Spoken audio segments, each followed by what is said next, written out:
Hello and welcome to Emirates Old Trafford on a rather dull, dismal, grey and wet morning. It's rained heavily overnight. There is rain in the air as we speak, and the pictures speak for themselves, I'm afraid. The covers are on, the super soppers are out there just stationary at the moment, keeping the flat sheets in place. The hover cover shows no signs of moving. There are puddles on the outfield, and there is more rain forecast. So unfortunately we're certainly not going to get underway on time, and I've just been speaking to Matt Merchant, the groundsman, who says that if and when it stops and if and when they can get out there to start mopping up, it will take a good 2 hours to get the ground fit for play. This is the last home game of the summer for Lancashire, playing Nottinghamshire in the LV Insurance County Championship, and it's all got a little bit of an end of season feel to it. Scott Reed is alongside me. Scott, you've made your way in from North Manchester this morning, and it's a pretty similar picture all the way around the northwest, I'm afraid. It is, yeah. It's not great, is it? That's a pretty grim sight that we're looking out on at Emirates Old Trafford. The journey in was pretty horrific as well. There's some problems around the motorway networks and issues around Greater Manchester as well. So, yeah, not a particularly great way to start well, it's the final home match, as you mentioned, Paul, the penultimate game of the season. Not the ideal start to the final week here at OT. No, Lancashire looking at, obviously, for victory and to try and finish as high up the table as they possibly can. Possibility of getting some win money for finishing high up. Dane Villas has played his last game. Glenn Chappell announced a squad last evening, which includes a couple of younger batters, Hurst and Singh. What do you know about them? Yeah, I think it'd be quite interesting to see if those guys get a chance. We watched a bit of Hurst, didn't we, during the course of the one day cup. He had a really exciting one day competition. He kept wicket as well for Lancashire for large parts of that. I think him and George Lavelle rotated it with the gloves through the one day cup. Nice to see Singh involved in the squad as well. They've obviously got a few roles to fill, because Phil Salt is with England for the one-day international series against Ireland. Dane Villas, as we know last week, called it quits on his time. So there's a few positions there that need to be filled. They've still got Stephen Croft in the squad, so they've got to, if and when we get the toss and the teams today, there's a decision to make. Do you go for an experienced player with Stephen Croft? Do you give one of the younger guys a chance? Does Matty Hurst keep wicket because Phil Salt's not in the team? There's a few selection decisions there, I think. Yeah, well, it's in my view, it's a good opportunity to blood one or two of the younger end who've played, as you say. Matty Hurst has played in the 50-over games for Lancashire, done well, batting down the order and keeping wicket at times. Harry Singh might have played against Cumberland, did he? He did, yeah. He played in the warm-up match. Yeah. Don't think he's played any others, has he? No. But both players have done well in the second team this year. You would expect that Hurst will keep wicket, although George Bell could do, I suppose. But I think maybe Hurst will get the nod on that, and he'll be a sort of straight swap for Dane Villas. The bowling, as ever, Bailey and Williams are there. Morley comes back in because Tom Hartley's in the England squad, which is good for him. That's a real bonus for Tom. It is. Well, Bumble was with us last week, wasn't he, for the game here against Middlesex, and he was bigging up the chances of Tom going on and representing England. And being a part potentially down the line of their one-day squad. He's obviously had a very good year again with the white ball. He played through the course of the Blast and the 100 again for the Manchester Originals, and it's a fantastic opportunity if he gets his chance. It's 3 one-day international games against Ireland. He's relatively experienced now, isn't he? He's played quite a few years now, so he's not new to it. He's played all formats for Lancashire, T20, Championship, and and one-day cricket when he's not been involved in the hundreds. So yeah, he's a pretty experienced guy. He bowls a different way, doesn't he? I mean, he's a tall man and he bowls quite quickly. Which is what Bumble said, isn't it? Right. If you're going to take young spinners to the subcontinent, to India this winter, and 5 test matches, well, talking about the World Cup and then 5 test matches, I don't think Tom will get in the World Cup. Well, he's not in the World Cup squad. But you want tall bowlers who bowl it into the pitch with a bit of pace, and spinners. And Tom Hartley does that. You would have said that he was more predominantly a white ball bowler than a red ball. That's the way his progression has gone in his earlier years as a professional cricketer, wouldn't you? Yeah, I think it's probably just as a result of opportunity, that isn't it? The fact that the way that the fixtures are allocated, you're probably going to have more of an impact as a spinner in those middle months of the season than perhaps you would in April and September to a degree, and the chances he's had have been predominantly in the blast, and obviously he's played the 100 as well for the Manchester Originals. But what I think has been impressive this year, and I was speaking to Graham Onions about this during the course of the one-day competition, about Tom, who was obviously away with 100 at the time, but he was saying about how he's improved with the red ball this season, particularly on pitches that have not been massively helpful to him, and the ability to get control and to offer a threat on pitches that were not massively turning. And he thinks that's part of his game that has improved through the course of this year in particular, that he's not just a bowler that will tie an end down, but you can do that in red ball cricket, but he'll actually offer you a threat as well. So Tom Hartley away with England in the one-day international squad, and well done to him for that. Jack Morley's in the Lancashire squad today, another left-arm spinner who's progressing through the ranks, and Jack is more of a red ball bowler, I think, than a white ball bowler. They're slightly opposite to each other, those two. Yeah, they are. It's quite interesting, isn't it? You've got two.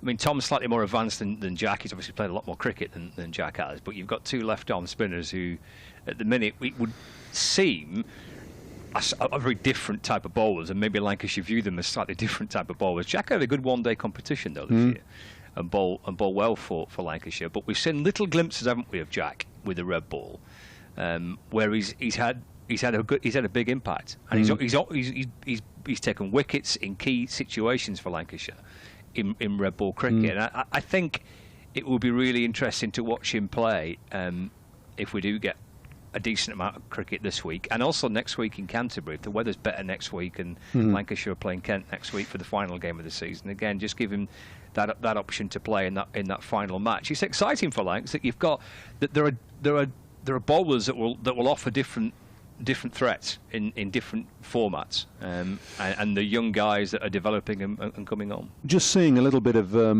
perhaps the changing of the guard in Lancashire's ranks. I mean, looking at this squad today, we've mentioned a few already, but on top of that, you've got George Bell, George Balderson, who are starting to become established, or on their way to establishing themselves as first-team cricketers. Then you've got Matt Hurst, Harry Singh, and Jack Morley in this squad.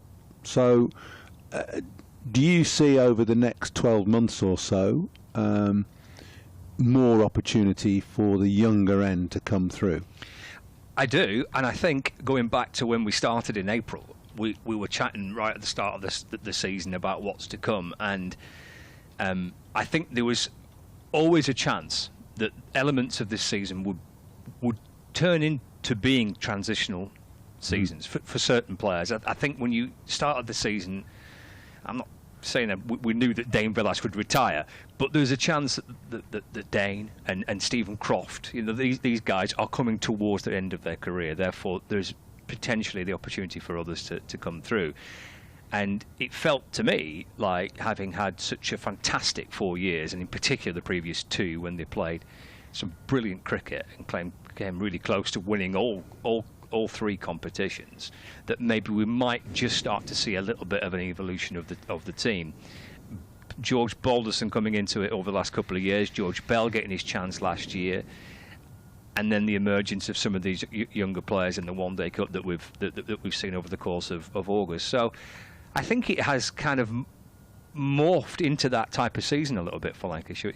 It's moved into a season where, through different reasons and different factors, they are just starting to transition the squad a little bit and starting to see younger players come through. And those two we just mentioned there in particular, who've played the majority, you know, Bell and Balderson, have been absolutely outstanding for Lancs. Just a little bit of news from around the country. They are playing in other First Division games. Essex are playing Hampshire. It looks like Alistair Cook is already out down there, which is not a good start to the day for him. Hampshire are bowling, obviously, and Alistair Cook has been bowled for naught by Mohammed Abbas. Very early on in proceedings, Northampton 11 without loss against Surrey. Looks a green pitch, that, doesn't it? Dark as well. 4 slips waiting. Kemar Roach bowling. Anyway, thank you, Scott, for our brief resume of Lancashire's situation and the squad that is available for today's game here at Emirates Old Trafford. It's starting to drizzle again here. There's no activity on the outfield as yet, and as I said earlier, it's going to be a good couple of hours of mopping up if and when the rain stops, and I must admit the forecast is pretty poor from midday onwards. So that said, we will keep our fingers crossed, hope that the forecast is wrong and that eventually we will get some play today. But at the moment, as you can see, the covers are on, the clouds are grey, and there is no play. We'll be back with you with further news later in the day. Hello and welcome along to another edition of Beyond the Boundary. It's a very special edition as well. We're delighted to say that I've got sitting alongside me Mike Brearley, former England captain and, well, eminent psychoanalyst as well, author. The reason Mike is here, not just to watch Middlesex play Lancashire, Middlesex is Old County of course, but to promote his new book, Turning Over the Pebbles, which is a memoir about life and cricket and the mind. Yes. So Michael, really good to see you. Good to be here. Thank you, Paul. Emirates Old Trafford has changed dramatically since your time as a player. First impressions? I remember playing here for Cambridge University against Lancashire, and we were, of course, playing, changing in the pavilion, square onto the pitch as it was, and Slacky Hilton was bowling. He was fast. I'd never seen anything like it. I think he twisted an ankle or something before I went into bat, but he was quick. Anyway, that's one memory, the first memory. But I came to Old Trafford a few times. I can't remember ever scoring any runs here. There was quite an enjoyable test match when Ian Botham scored 118 in 86 balls, I see recorded on one of the pavilion walls. And that was the third of those remarkable matches in 1981. It was your first test match. It was. And you got 6 wickets. I got four wickets, and you scored 50. Unbelievably. Wonderful. I've never scored a 50 in any class of, any senior class of Wonderful. cricket. Thank you, Paul. Well, thank you, Mike. I do remember, I obviously remember a lot about that game, but I remember being in awe of you because your reputation went before you as a captain. And I also remember you making me feel remarkably calm, and obviously the most nervous time of my career. Well, I'm glad about that. I probably wasn't calm myself, but it's like a swan paddling under the water. Well, it was a frantic experience, I think, because of what had gone before.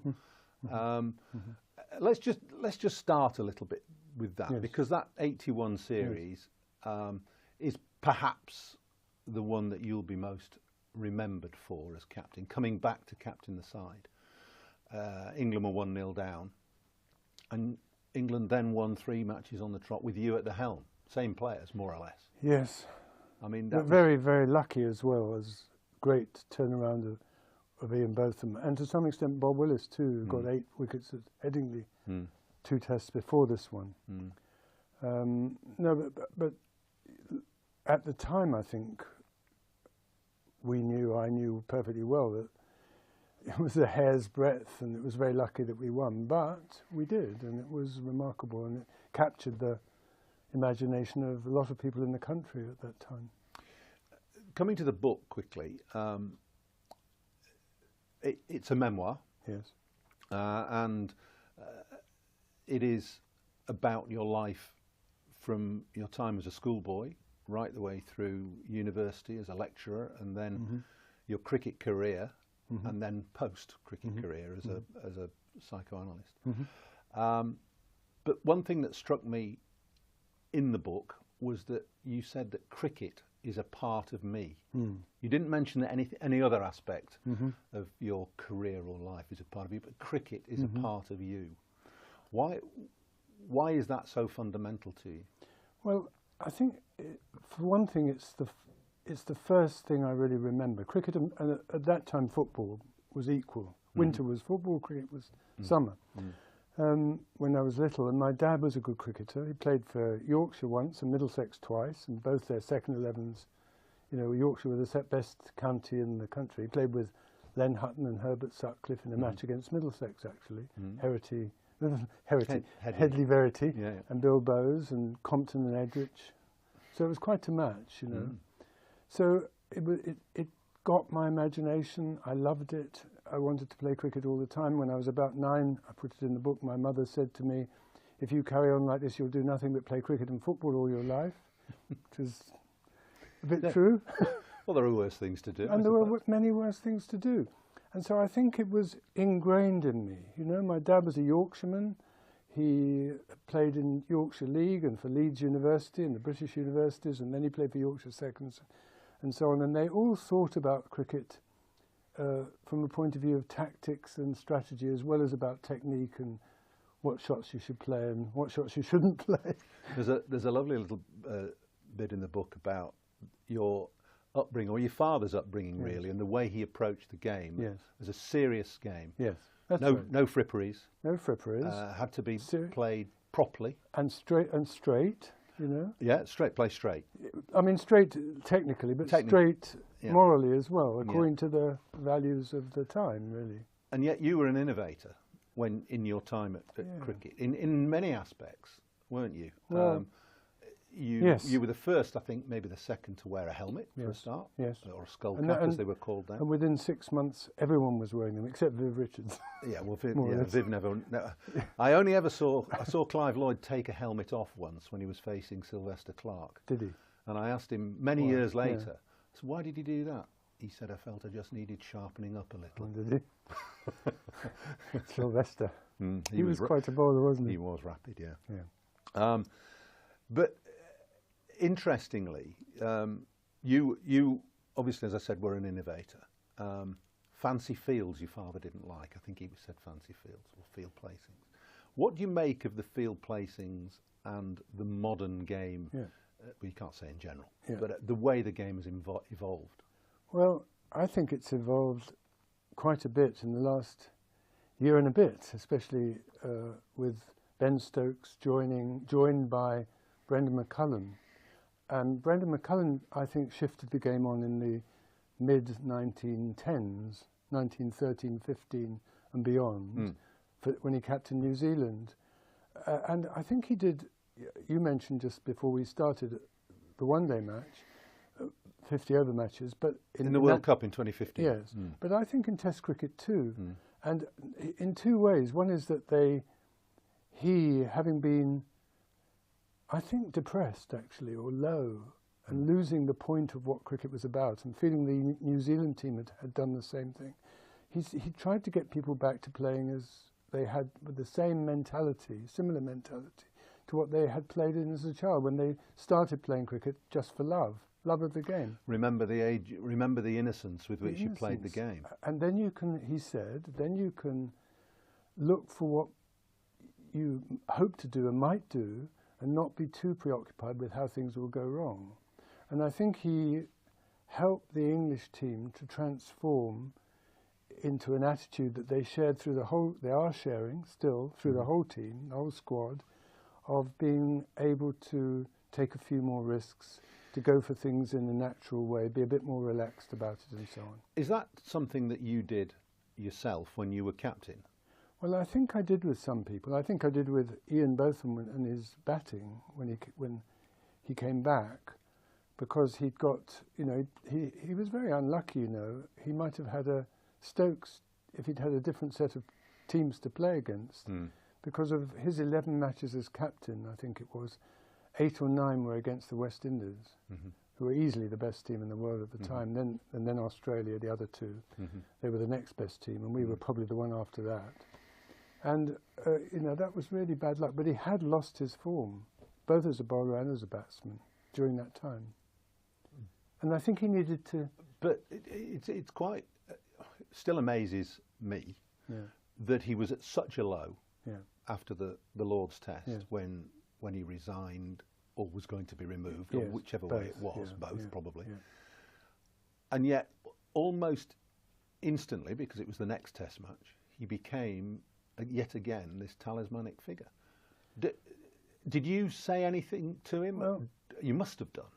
We only met in between those times on the lunchtime or the afternoon, the day before the Test, as you did in those days. And I was a little nervous, you know, how was he going to be? I thought we'd always got on, very because different people. But you'd known him for 5 quite years, a while. 4 or 5 years. But I still felt, how bitter was he going to be? How negative would he be about anything, you know, or about, was he happy that it was me and not somebody else? I think he was, actually, because he knew me and we got on.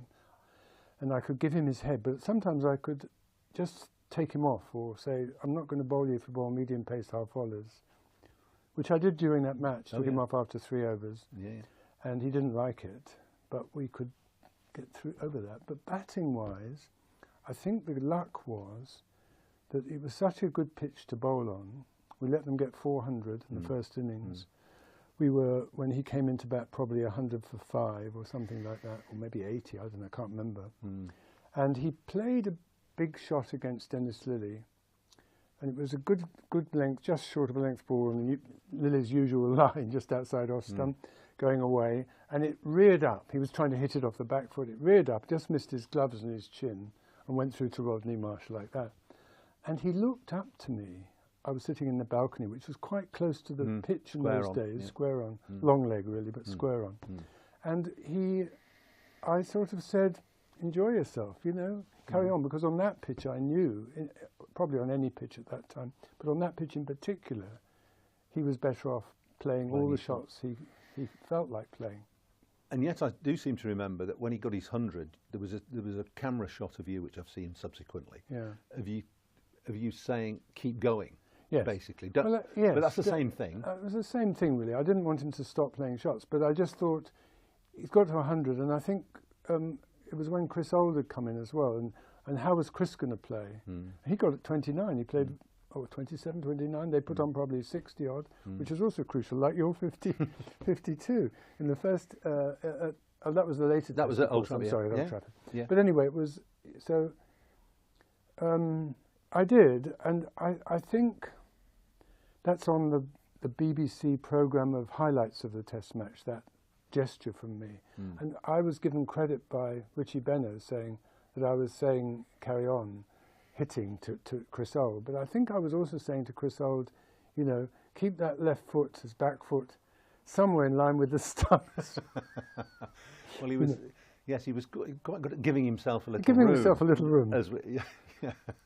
But actually, he did very well as well in that match and in that stand. He also bowled, in the second innings, he bowled 7 overs for 10 runs and got Alan Border out just after lunch. And then Ray Bright slogged him for a couple of 4s from straight to square leg. But he'd done a good job too. So, where did you... How long did it take you to learn your approach to captaincy? Because you also say in the book that captaincy was very important to you in your future career. It wasn't the fact that philosophy or psychoanalysis helped your captaincy. It was much the other way around, really. At least as much, I agree with you. Well, I think it's that, you know, there are 2 main branches of captaincy. One is tactics and strategy and putting the right people on the right sort of fields and deciding when to declare and all that sort of thing. But the other is something more intangible, which is to do with how do you get the best out of the team, both individually and as a whole. And I suppose it was, I'm not saying I could always do it very well, but it was always an issue, you know, and there were always one or two people who would be a bit difficult from my point of view, in different ways. I would be difficult for them too, by the way. But how did you get the best out of people? And I think one of the lessons that I sort of partly learned, partly from Ray Illingworth talking to Raymond, because I always like to talk to Raymond, but he said about taking John Snow to Australia in 1971, when we won. And he decided that with John Snow, he said to John Snow, look, until the first test, the key bowler, I want you, you're going to do what everyone else does in the way of practice and so on, turn up to the nets and really try and get yourself fully fit. After that time, if all's going well, it's up to you. You tell me when you want to practice, you tell me when you want to play. In other words, to start with, the rules are the same for you as for everyone else. But once we get into the test cricket, and I want you to be fit for test matches, that's what I want, you do it your way. And I admired that. And I think the rest of the team could buy into that, that he was being treated differently from others. A bit of that was true of Ian, but sometimes with Ian, I had to say to him, no, you've got to bowl before we go and play a match, you know, bowl a bit. And then he'd come and bowl bounces at me in the nets. Amusing himself. Well, yeah. I mean, he was a rule to himself. But as you say, he needed managing, and you managed him admirably. Do you think you'd enjoy captaining the present-day England side? Yes. Under McCullum and Rob Key and what I think I'd have loved it. I'd have loved it. Because that seems to be exactly what you're talking about. Yes, now. I'm afraid I couldn't buy into it for myself. But I still remain tense and uptight. Well, and you say in the book you were, you know, before your first game of cricket at school, you were sick. You felt sick, too sick to play. Yes, yeah. And also your test match. The second test match, the first one at Lord's. Was yeah.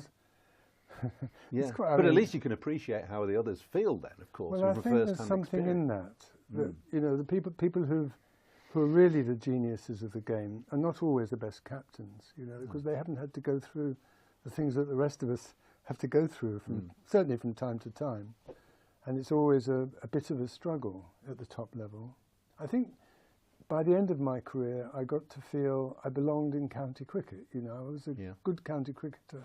Yeah. I was on the edge of being a test player. I mean, I got selected as a batsman. Well, you played 39 times. Yes, but many of them because I was captain. Yeah. But still, as a batsman, I'm thinking of.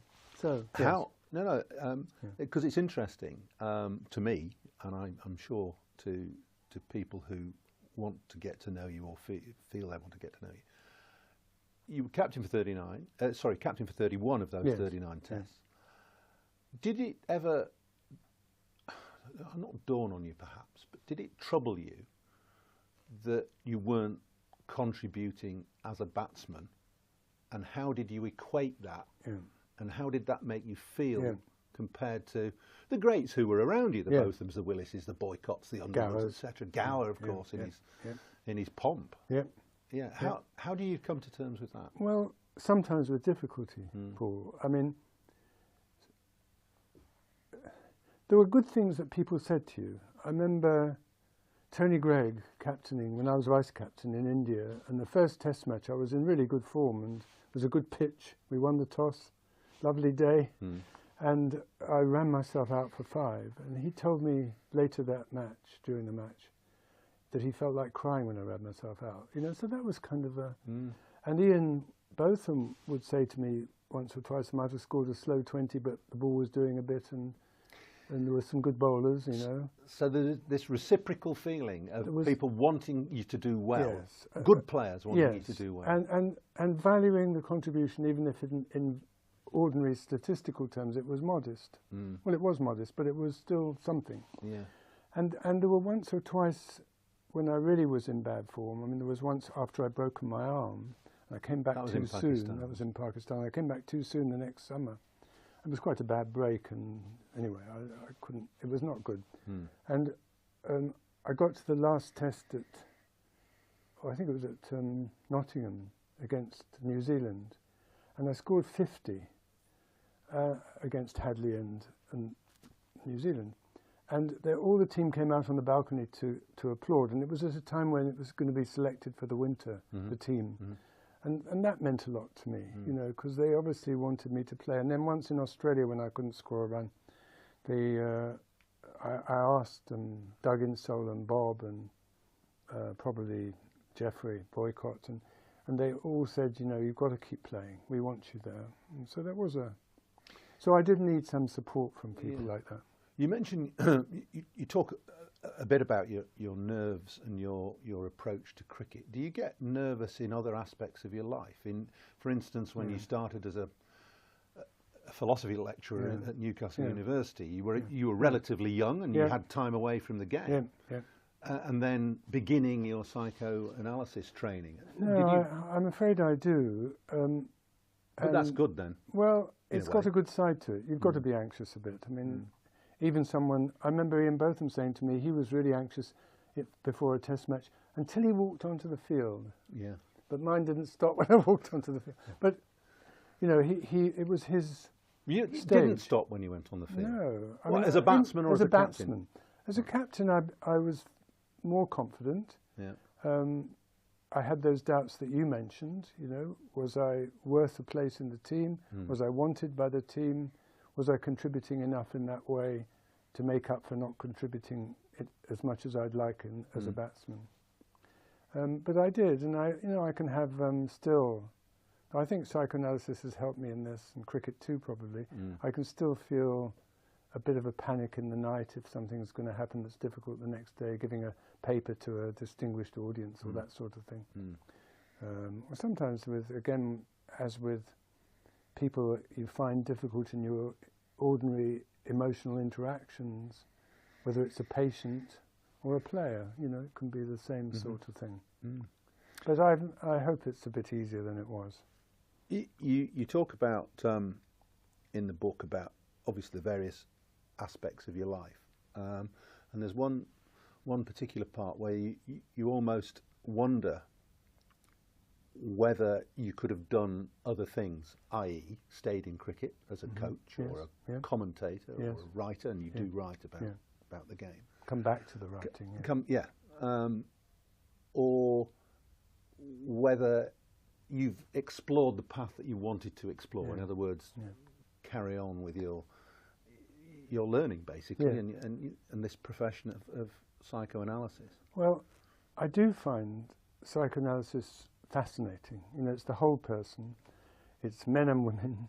Well, of course, cricket is for women as well, but we didn't quite have it in our day, did we? And we didn't play alongside them, of course. No. So, and it's the whole person, and it's from childhood on, and that's the point of the matter. Whereas in cricket, it was really, how do you get the best out of people and help them in relation to their cricket? Sometimes that may be helping them in other ways. I remember Steve Waugh saying to me once, I think I put it in the book too, saying that he hoped as captain of Australia to help people to become not only better cricketers but better people. And I think that was a very interesting comment. But I thought so in a way that's it covers the whole range of the unconscious and conscious self, the mind, the emotions, the behaviour, the inclinations, the dreams. I think it's suited me very well, actually. But you do come back to what you most enjoyed about the game, and the companionship, the dressing room, the humour, which you I think, not you, but we all struggle to come to terms with when we finish playing the game, because it's a 24/7 occupation as a cricketer. It is. And I think a lot of players find it very, very difficult in those first years out of the game. I think so too, and it is difficult, and we have to stop in our 30s or 40 or whatever. I stopped at 40 and start again in something else, and for many people that's quite difficult. I mean, it wasn't easy for me, but I had something that I was kind of had in mind and was moving towards, so that was quite important. So I was lucky. Well, yeah, but place at right time. Absolutely. Luck plays a part. Richie Beno, of course, said, "Don't try captaincy without the luck." Yes, but don't try captaining it without the 10% of skill, he also said, didn't he? That is true, yeah. I think it's an interesting thing about everyone's life, is how much is luck and how much do we create our own luck or make the most of it or the worst of it, you know? So I agree with you, it's a complicated combination. So, Mike, we're coming towards the end of your time here. Yeah. Where do you think you've been most happy? Is it in the dressing room or in the psychoanalyst's room, talking to somebody on the couch or chair or whatever? Well, I think most happy, in any obvious sense of the word, is when teams have been doing well, I've been doing okay myself, and there's been a great spirit in the team, as there was in that team you joined, and in Middlesex over the last few years of my playing. I think I was as happy as in any sort of work situation that spread to the rest of one's life that I could be. Psychoanalysis is a bit different. It's not so much fun, because people are coming for a serious, usually serious or at least problems in their life and things they want to address. But it's not all misery either. And people can have, you know, jokes can be helpful or humour can be helpful in that too. But you'll gain gratification from being able to help them, presumably. In the same way as you would get that as a captain of a cricket team, helping individuals to succeed. And alongside that, there's the satisfaction of seeing something more clearly yourself, whether it's as a batsman, you know, playing the right strokes and building an innings and having a good run with the bat and that sort of thing, or also thinking in a good, clear way with the patient and not being too disrupted in one's thought or in a bad mood or, you know, negative. I know. Well, no, but you do say that through the book, your captaincy was you always felt was positive, and your approach to cricket was always positive. And I think that stands the test of time. It does, certainly. Mike, the book is a really good read. It's a challenging read for me, but it's a lovely memoir. Thank you. And I wish you all the success with it. Yes, and turning over the pebbles is one of the chances of being a psychoanalyst, is you have a chance to look at things a second time round in your life and as the analyst too. And I think that's something that's fascinated me. You look at something and you get a second bite of the cherry, is another phrase one might use. I like the phrase. Can I use one more phrase now before we stop? There was a psychoanalyst who said of one patient, it was fascinating how boring that patient was. And you see, he didn't just stay bored. He was interested, well, why am I so bored? Is it me? Is it him? Is it what? And if it's him, what's it to do with? You know, so something about that too. Well, Mike, you've certainly had a fulfilled and varied life, and that's very well portrayed in the book. So thank you very much for talking to me. Thank you, Paul.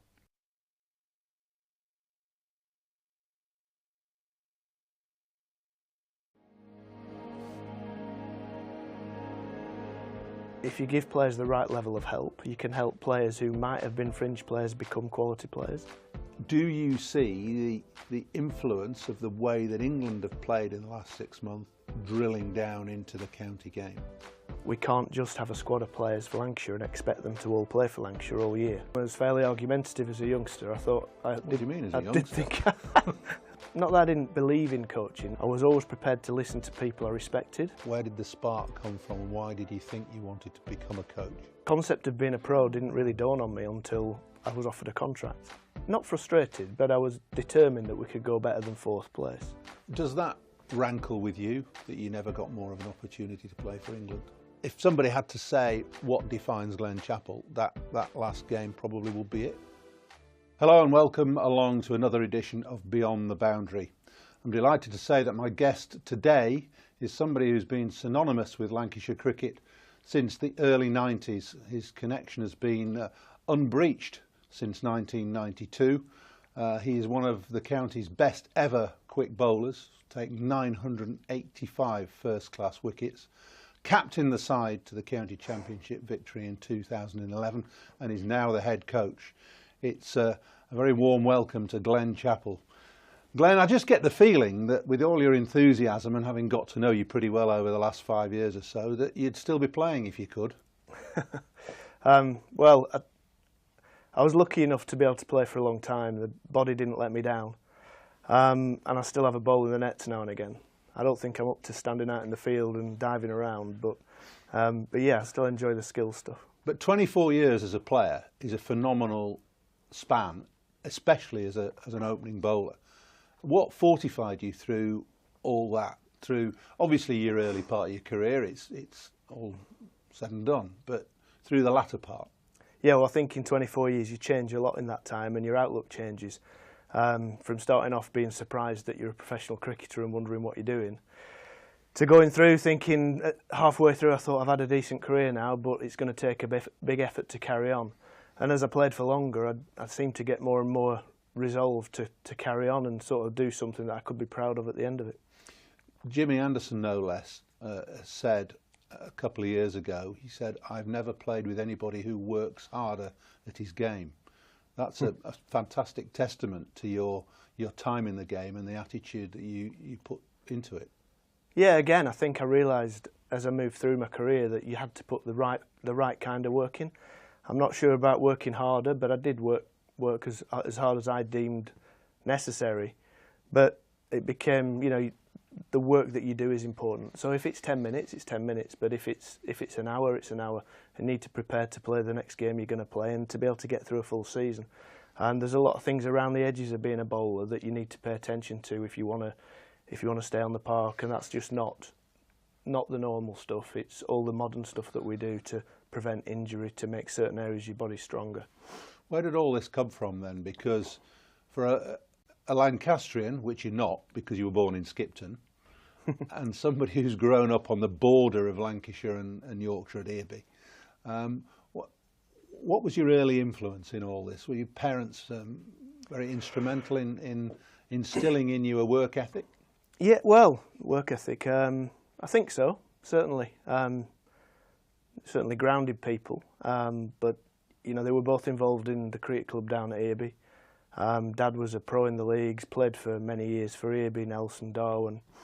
And we were a family who just spent time at the club, really. I had a lot of friends there, so we were always there playing cricket, whether it be tennis ball, in the nets at night with the men. And in those days you would progress quite early, so I was playing at 6 in the under-12s, I was playing at 11 in the third team, and there were no restrictions on anything, so it was just a life spent playing cricket, basically. Did you play at school? No, only a couple of games. I think my school was more football. Played 2 games, I think, at school. Won one against another team who didn't play, and then we played against Queggs in Blackburn and got beat by about 200 runs. So you're very much a product of family, club, and the Lancashire age group setup. Yeah, absolutely. My school were very helpful. They were always keen to let me go to every representative fixture and training thing going. The representative stuff, because I lived on the border of Lancashire and Yorkshire, I went to school in Lancashire, which made me qualified for Lancashire schools. But the first instance I remember was our club having winter nets at Burnley, and there was a coach called Jim Kenyon. Oh yeah. Who was connected down here. So he brought me down, and that was my first connection to the club.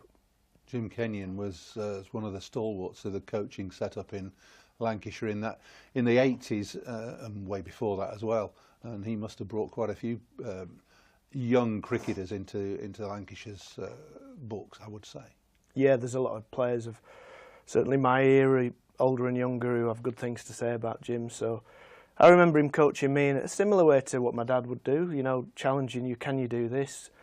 What about the in-swinger? I want to see 3 out-swingers, all that stuff. So that's good coaching. Back in the day when coaching wasn't really a learned thing, it was just experienced cricketers helping lads along the way. Well, it wasn't an occupation then, was it, No. coaching?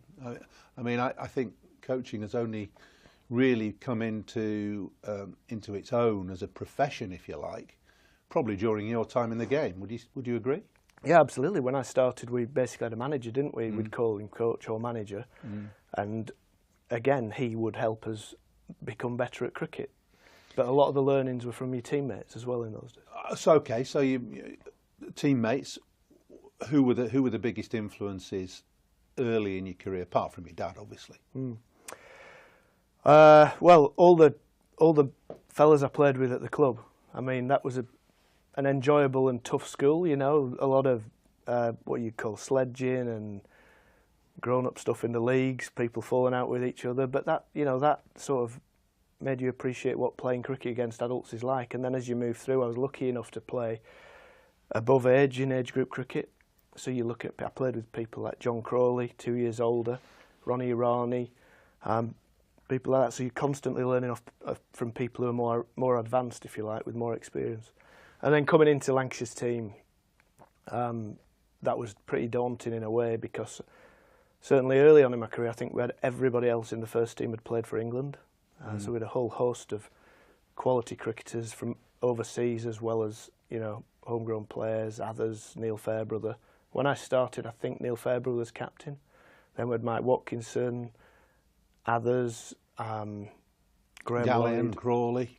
Gallian, Crawley, De Freitas, Wasim Akram, obviously a key influence, Peter Martin, Warren Haig. I mean, the list goes on and on. So how influential were your peers then? Because you didn't play, I hesitate to say this, but like any player who goes on and has a really substantial career, you didn't play many second team games. No, a handful. So you're learning on the job, basically. Yeah, you are. I'd played second team from 16, briefly at 16, then more at 17. Joined the staff on a summer contract in '92. And I think the team was struggling with illness and injury. And old age. And old age. Me. You were still around, yes. Telling us what to do at Crosby one day. I remember, yeah. God. But I'd done well in the second team, and I was whisked off down to Hove to make my debut down there. And when you came into the first team, it was predominantly as a bowler. Yeah. And obviously you were raw, but you would have had some thoughts and ideas about what your main strengths were. What were they? I think my bowling was quite developed from a young age. I think at 13, 14, I had the skills and the accuracy required, probably better than most at that age. So I was always confident of those areas of my game. The bit I remember, and it's probably completely different to lads nowadays, is that I didn't have any contact with professional cricket as a youngster, because we lived quite a long way from Old Trafford. There was no thought to come and watch a game here. I think my first game that I watched, I was probably 16. Maybe watched a couple at Headingley when I was 9 or 10. But the concept of being a pro didn't really dawn on me until I was offered a contract. So that was the thing. Different to now, we've got the academy, we've got lads coming through who believe they've a chance to play professional cricket. Didn't really dawn on me till maybe when I went on the under-19s tour with England, and then getting the contract. So it was all pretty quick, and it's like, oh my word, There's already an element and a theme of being self-taught and self-reliant in your development. Would you say that has carried through now into your coaching mantra, if you like, and your philosophy on coaching? Well, I keep trying to learn and become more aware of certain things. Certainly as a young player, not that I didn't believe in coaching, we didn't know what it was to that degree. I was always prepared to listen to people I respected, rightly or wrongly. People I thought knew what they were talking about. But at the same time, I was fairly argumentative as a youngster. I thought, what do you mean as a youngster? I did think I knew best quite a lot of the time. That's something I try my best not to let enter into my coaching theory. And as a coach now, I think where I'm at is that try and constantly make it about the player and the team rather than about yourself. Obviously, we still make mistakes, but I think that's the key. The players know a lot more than you think sometimes. So try and get the knowledge they have out into the open. Yeah, it's an interesting progression, really, for you as a bowler, coming from where you came from, not having an awful lot of what you would call formal coaching, that you decided that that's where you would go once you were coming towards the end of your playing career. What actually prompted that? Where did the spark come from, and why did you think you wanted to become a coach? Oh, I think as I got older as a player, probably around 28, at the kind of age, I began to see what good people running teams could do and what they could do for a team. And it's not always about technical coaching. There is a big element of that at certain parts of the year. But it's how a team performs as a unit, and there's a whole load of things that go into that. And I think one thing that teams do now, probably in some ways better than we used to because they've more resources, is they perform day in, day out with energy, and that comes down to all sorts of different things. You know, I think the players I played with early on, given the facilities and the training today, would be superb players. You know, absolutely. But I think if you give players the right level of help, you can help players who might have been fringe players become quality players. So more players come through into the system. The best are still going to be the best, but there are ways you can help, and sometimes that might just be to help them think about their game. And there's a load of other things that impact on players negatively nowadays. Distractions, more distractions than ever. You know, we spoke about the game constantly because there wasn't the elements of professionalism that there are now. So we were in the bar talking about the game, learning from each other, inadvertently, if you like. You're the last of a whole long line, I think, of players who used to do that, spend time after the game talking about cricket. And you were very much an individual, a player who led by example.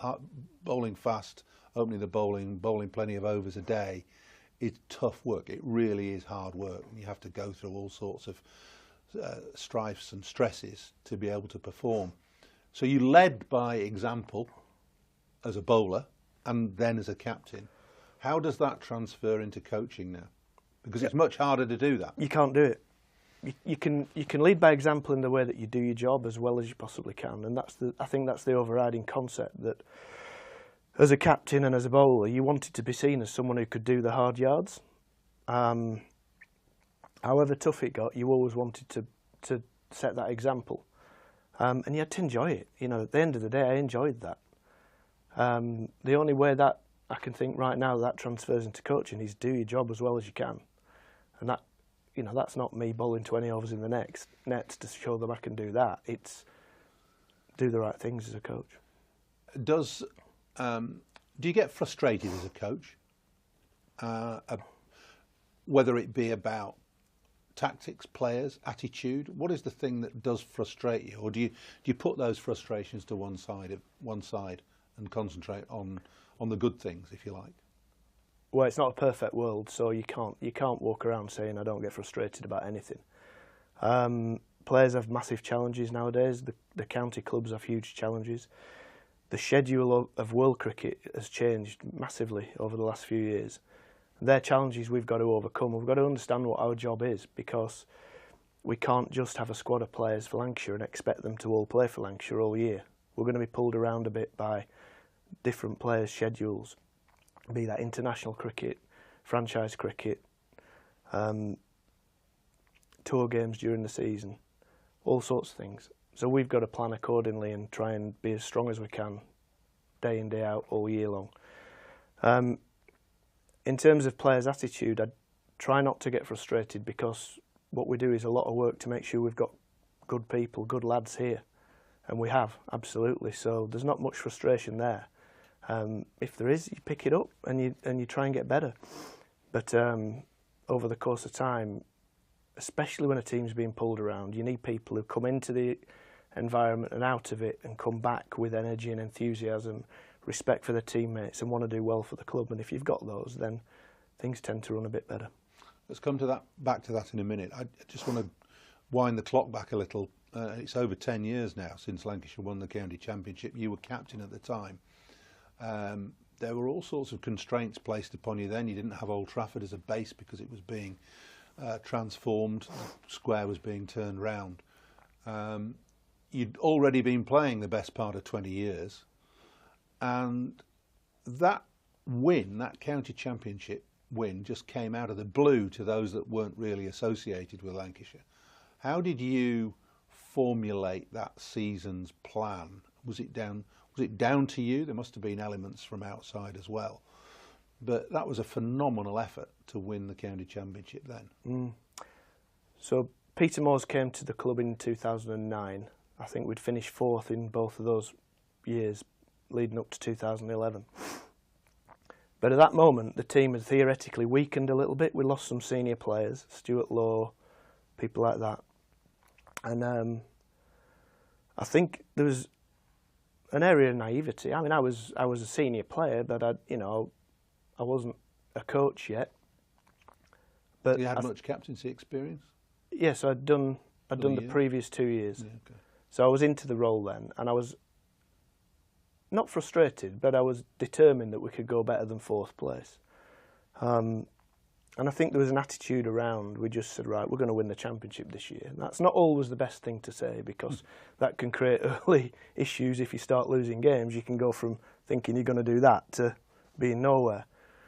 But we had a group of young players who were hungry, and I think we just decided to let's challenge ourselves, because there's nothing lost with that. We just said we're going to win the championship. That's our aim, simple as that, and that's what we said. We needed a good start to do that, but fortunately that's what we got. The final game of the year was down at Taunton, obviously. You were suffering from all the strains and stresses that bowlers suffer from as they go through a season. You'd got a slightly, I don't know whether it was pulled or torn, or it certainly wasn't torn ripped, but it wasn't clever, your hamstring. And you just powered on through. I think that sums you up, to be perfectly honest. If somebody had to say what defines Glen Chapel, that last game probably would be it. Would that be fair? I hope so. I still can't work that game out in terms of my personal injury. I've torn a lot of muscles in my time, and I know what a torn muscle feels like. And I think into about the 4th over on day 1, I tore a hamstring to the point where I couldn't walk. So I'm thinking, all right, so I had to go off, get some ice on it, get some strapping on it. And for the rest of the next 2 sessions, it was just behaving like a properly torn hamstring. So I thought I was done. I think back end of the day, might be remembering this wrong, but back end of the day, we had a point where, there was nothing to lose. So I went back out there, and you can always bowl a little bit, hobble around, but it wasn't much better. I had some incredibly tight strapping on it by Sam, the physio. But as I went on, it sort of eased a bit. It was still tugging, but it eased a bit. But bizarrely, by the end of the game, it was probably 70% right. And, Talk about bowling through injuries. Well, we talk about that a lot as bowlers. I don't... Who knows? Because I never got it scanned. Maybe it was me inventing something. Maybe there was nothing there. Maybe it was a weird cramp. Didn't feel Tension. like that. Could have been something like that. No, I mean, who knows? But I don't... I can't say that, I can play with a torn hamstring, because that's obviously not true. But for whatever reason, fortunately, it got better and allowed me to play a part in the game. You've been, would you say that's the pinnacle of your career, winning the county championship in 2011? In terms of a long-term achievement, because it's just look at the history around Old Trafford. It's hard to win a championship here for whatever reason. We haven't managed it. Maybe that's a load of different reasons in different years. But to do it with a young team, 16 games I think it was in those days, it takes a collective effort for a long period of time. So I think, in terms of effort-wise and focus, because it's an achievement over 6 months, it's not just a final. You've been fortunate enough to play with a number of top-class, maybe the best in the world, cricketers in your time at Lancashire. 2 would be Wasim Akram and Murali. There are others as well. Who would you say was not necessarily most influential, but the best you've played alongside? Well, those 2 are obviously right up there. I mean, watching Waz bowl was it made fielding enjoyable. When we didn't enjoy fielding so much, but I'd stand at fine leg watching Warren flying around behind the stumps, and the batters, basically Clueless. Either petrified or amazed at what's coming down. Did he teach you much? Yeah. Did you ever get to master reverse swing, which he was the well, I suppose he was one of the pioneers of. Yeah, I think I was decent at it. I wouldn't say master it because he mastered it, so I didn't do what he did. But I learnt from him, and you know, early on, yeah, it was going against the way it should go as reverse swing. But learning what length to bowl with it is quite important sometimes on different surfaces. And he was very influential. He used to be standing at mid-off and say, you know, he used to say, drop your shoulder, hit back of a length, because people used to think you put it up there when it's reversing. And he said, if you hit back of a length, it tends to look like it does more. Obviously, there's a reverse swing Yorker that demolishes the stumps, but you don't always have the pace for that, or the batter might be up to that. But, you know, a few subtle tactical things he was great with. The other players, well, there's a load of them. I bowled at Stuart Low for a few years. And then when he was playing for Essex. So he played for Essex. And in the crazy days when we had a Sunday League game in the middle of a championship game, I'm pretty sure he got 100 first innings, 100 on Sunday and 100 second innings. So we were pretty pleased when he came and signed for us. And yeah, he was a phenomenal batter. What did he average for Lancs? 60 odd, 70? Yeah. So class-wise, in the brilliant Aussie team of that era, in my mind, he was as good. Only played one test. One test, 50 odd not out. Does that rankle with you that you never got more of an opportunity to play for England? I always say no, and I can see the reasons why I didn't at certain times. I also think they made a mistake quite a few times, if I'm honest, because I look at the people who've played, and I've no problems with the good players who played a lot of tests. That's absolutely fine. And if I'm honest, I'm quite clear that I wanted to play. If I want to look back on an England career, it wants to be 50 tests. So 2 or 3 wouldn't bother me. That doesn't bother me at all. So way over it now. Not a problem. It's just cricket at the end of the day. Exactly. Nothing you can do about it now. Suffice to say that you can take great joy from the career you've had at Lancashire.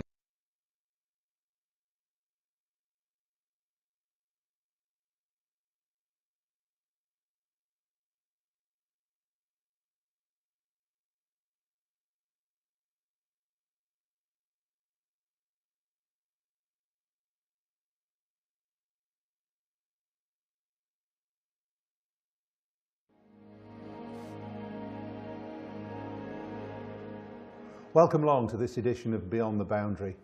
With me today is one of Lancashire's finest, Neil Harvey Fairbrother, who was a diminutive left-hand middle-order batsman for Lancashire and England through the 80s and 90s, played over 20 years cricket here at Emirates Old Trafford, and was fundamental to Lancashire's one-day successes in those years. Well, Neil, nice to see you. Good of you to come back to the old place. I said Neil Harvey Fairbrother. With those names and those Christian names that you were given by your mother, it was destiny that you would become a cricketer, surely.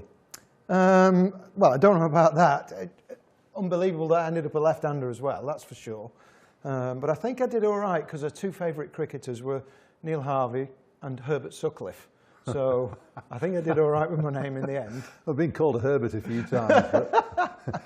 But I mean, your mother and your father were obviously hugely instrumental in your development, not only as a cricketer, but as a person as well. I mean, what's your earliest memory of sporting interest in the family home? Well, my dad played club cricket. And as I was growing up, he played at Earlstown, which is Newton-le-Willows. So I can remember as a 6, 7-year-old lad going down there on a Saturday and a Sunday, and my dad's teammates would throw me balls on the outfield and things like that. Mum did the tees, and that was how our summer weekends were. And that I guess is my first cricket memories. And then because we lived in the village of Grappenhall, so Grappenhall Cricket Club was clearly nearer than Earlstown, and Grappenhall weren't taking youngsters at that time till they were 11 years old, and I think I was sort of 9 or 10, and Dad managed to sort of squeeze me in, and that's the junior section at Grapnell. You weren't just a good schoolboy cricketer, you were a pretty good schoolboy rugby player as well. You played for Cheshire schools in both sports. Which was your favourite growing up? It was 50-50. You know, I loved rugby, like I obviously still love cricket. And the day that I signed here, Jack Bond offered me a 2-year contract, and he said one of the things is that rugby will have to stop. And actually, it was a sad moment and a sad day. And I played rugby at Lim Rugby Club, and enjoyed myself immensely up there. I still have good friends from all that time ago through the rugby connections, and you know, I used to go and watch. And I think it was a good job it stopped. I remember coming to watch you once, and it must have been probably in '82. So you might have just played. You might have been the winter of '82. Yeah. Anyway, I got there 5 minutes after the start to see you being helped off the field, and that was the end of that. Well, it happened a few times on the cricket pitch as well, didn't it? Oh gosh, did it ever? I remember that. One of your best innings ever, in my opinion, was at Chesterfield. Yeah. When you got hit under the chin. Was it Michael Holding? No, it was Ian Bishop. Oh, Ian Bishop. Crikey, yeah. I remember he was fast. He was, well, before his back went, he was rapid, wasn't he? He was. He was absolutely rapid. And that was a quick wicket that day. Chesterfield, Queen's Park, was one of the best pitches in the country, wasn't it, at the time? And I remember you got hit under the chin, and you had I think you probably had some stitches in the end. And I remember saying, well, what's the matter with you? Get out there now. In fact, I think I can remember that as well. Yeah. Purely. So I batted with Foxy. Yeah. We were 10 or 20 for 2, and I batted with Foxy for 2 or 3 hours, and I remember we were both flailing it around everywhere, with our eyes shut most of the time, I think. Yes, it was pretty fearsome. Anyway, back to your early years. So rugby had to stop. Yeah.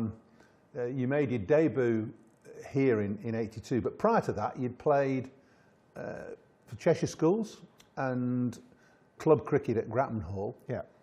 Where was the leap between that and getting into Lancashire's? So I played at Grattan Hall, which was Cheshire. Went to Lim Grammar School, which was Cheshire, although the school didn't play much cricket at all. But that enabled me to play for Cheshire schools. So that was 13, 15 and 19 back in those days. And I remember doing well as a 16-year-old playing in the under-19s. I did well against Lancashire under-19s. And I don't know if that was a bit of a catalyst for somebody at the club here to say, oh, there's a lad who plays for Cheshire that might be worth looking at. It's interesting because there's always been a path. I mean, I was a Cheshire lad, played Cheshire schools, and came here and played. I played in the nets at Easter and had a club and ground game or two. But you were a contemporary of John Morris, weren't you? Didn't you play together for Cheshire schools? Yeah. And he didn't come here, did he? No, but he was from. I guess he was from Crewe. Crewe. Yeah. Yeah, he was from the Crewe area. So we played all the way through together for Cheshire, and he clearly ended up at Derbyshire. So you know, it was, if you were minor county-ish, it was pot luck, wasn't it, to a degree. There was obviously a little bond between Cheshire and Lancs at the time, which I believe has got stronger as the years have gone on, thankfully. And now there's a bit of a pathway, hopefully, for lads from our area.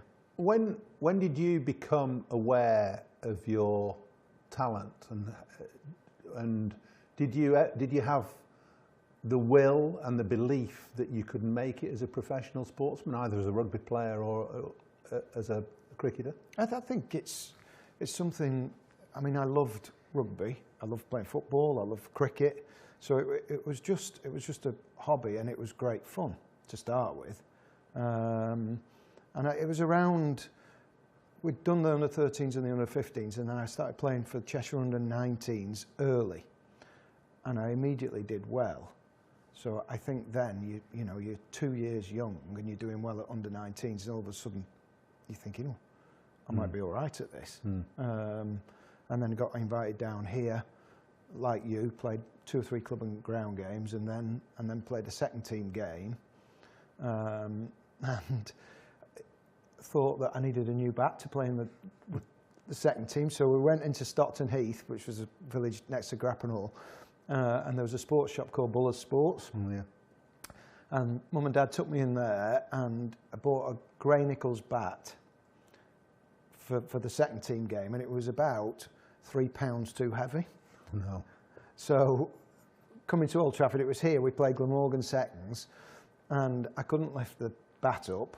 The ball was hitting the pitch and was quicker than anything I'd ever seen, so I had no chance. And the combination of the two, the heavy bat and a quick pitch, no good. Not good. Not good. Not good. Oh dear. So that was a lesson very quickly and early learned. You used Gray Nichols in your early days, didn't you? Yeah, very early. Then you moved on. But, yeah. Interesting. What weight of bat did you use then? So all the way through my career, it never moved from £2.8.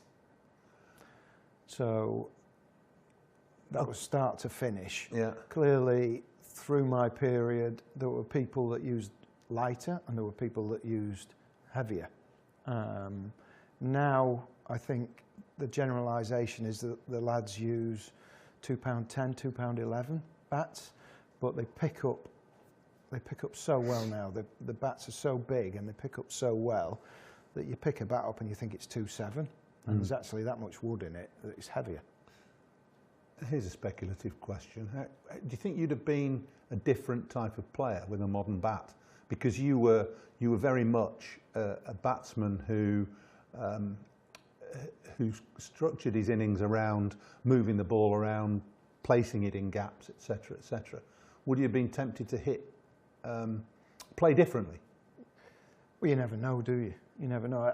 I do think that when we played, if I didn't hit the ball in the middle, then there was no chance of it going over the boundary. These lads at the moment, they're fitter, bigger, stronger, and they have bigger bats. So if they get half of it, it's still clearing the ropes, isn't it? You know, I never had that feeling. If I didn't middle it, it wasn't going anywhere.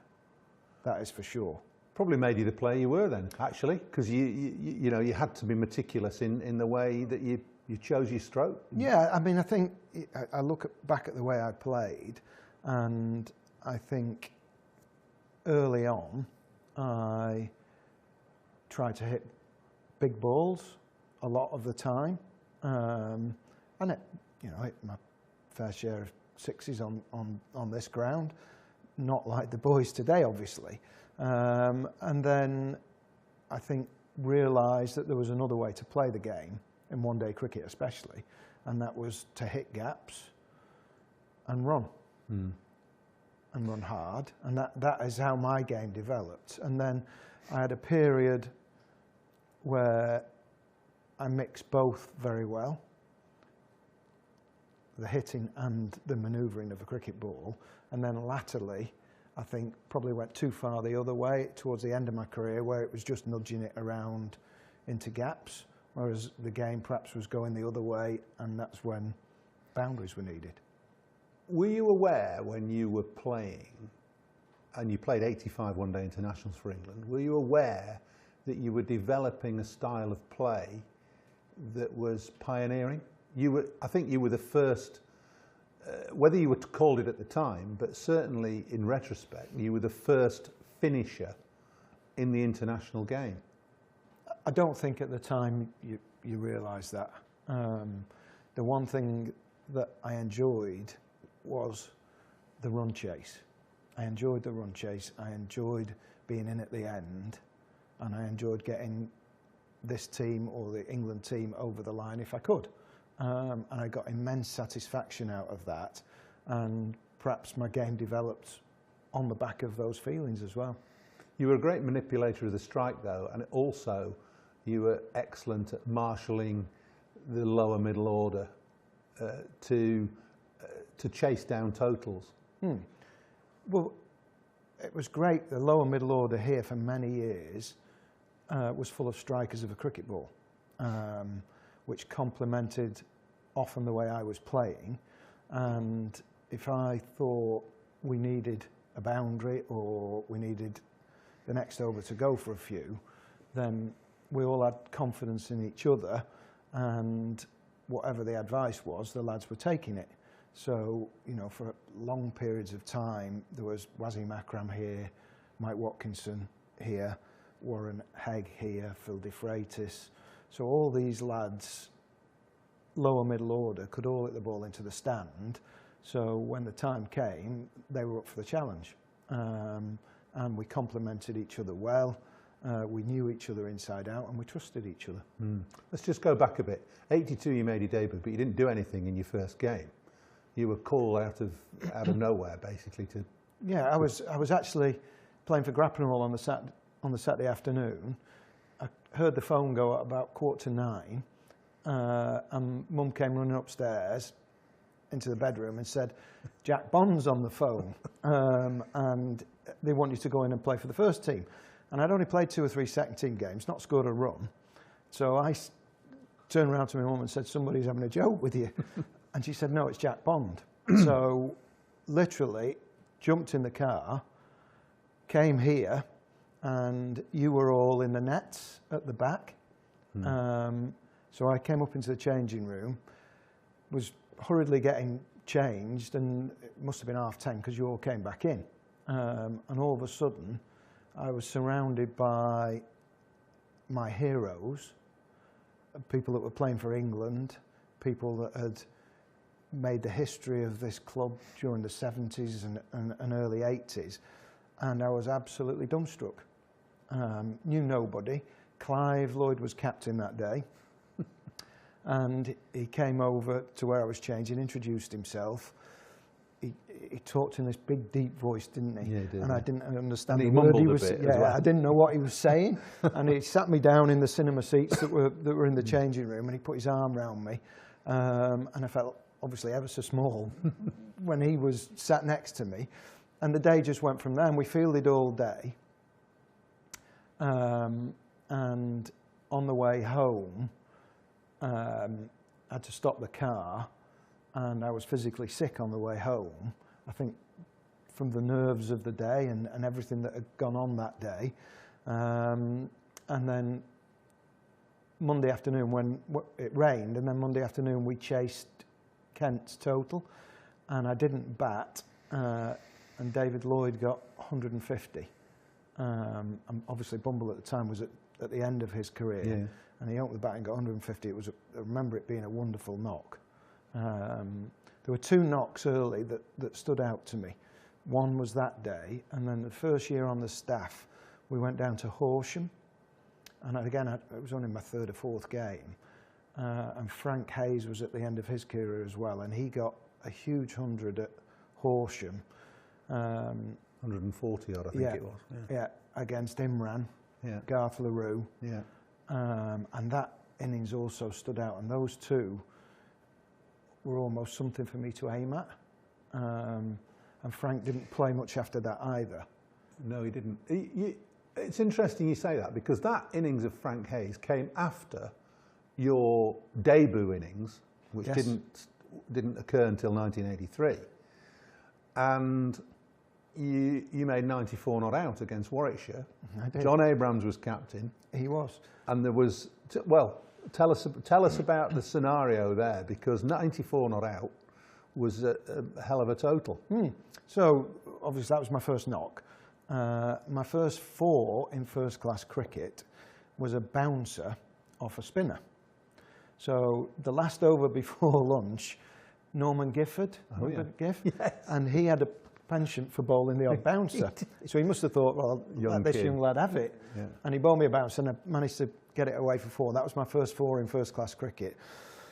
But later on that day, I think there was an agreement that we would come out at 250. Bob Willis was captain of Warwickshire. He was. And I ended up batting with Jack Simmons, and I was 94 not out, and I think we needed 4 to get to 250. And Jack said, "We'll stay on now. It won't matter. We'll stay on till you get 100." And he hit a 6. And that was 250. And I looked round, and Bob Willis was just walking off. You know, he was the opposing captain. He was just walking off. looked around again and could see John was in the doorway of our changing room, and nothing happened, and everybody just walked off. So I'm 94 not out, and I'm walking off thinking, well, that's great. I've had a good day here, 94 not out. Got into the changing room, and I remember you and Graham Fowler shouting as I went in, and then Jack came in behind me, and Jack threw his bat across the changing room. I've never seen Jack as mad. And Jack threw his, and he said something along the lines, if that's the way you want to play your cricket, you can all go and do one. Yeah. And clearly people were having a go at John, saying, why didn't you keep him out there? It was a strange scenario, because I remember that clearly, and Bob just walked off, didn't he? Absolutely. Because Bob, I came to know Bob very, very well, obviously, over the last 20 years or so. And that's exactly the sort of thing he'd do, you know. But there was a bit of mischief in him. Yeah. I think as he got older, he probably realised it wasn't the nicest thing to do. No. Well, but it affected you less than you probably didn't realise what was going on. No, and I remember that night, we were staying up Hagley Road somewhere, and we went in a Chinese, and there were about 6 of us round one of those big tables, and I can remember that. And I was just pleased that I got double figures. You have got the best memory for games and occasions, instances, call it what you will, that I have ever come across in a cricketer. You and I played together for the best part of 10 years, and I have very little memory of these games. And you just come out and can, not only can you say who was bowling, you would remember hitting your first 4, but I think inconsequential things. Where's all that come from? I don't know.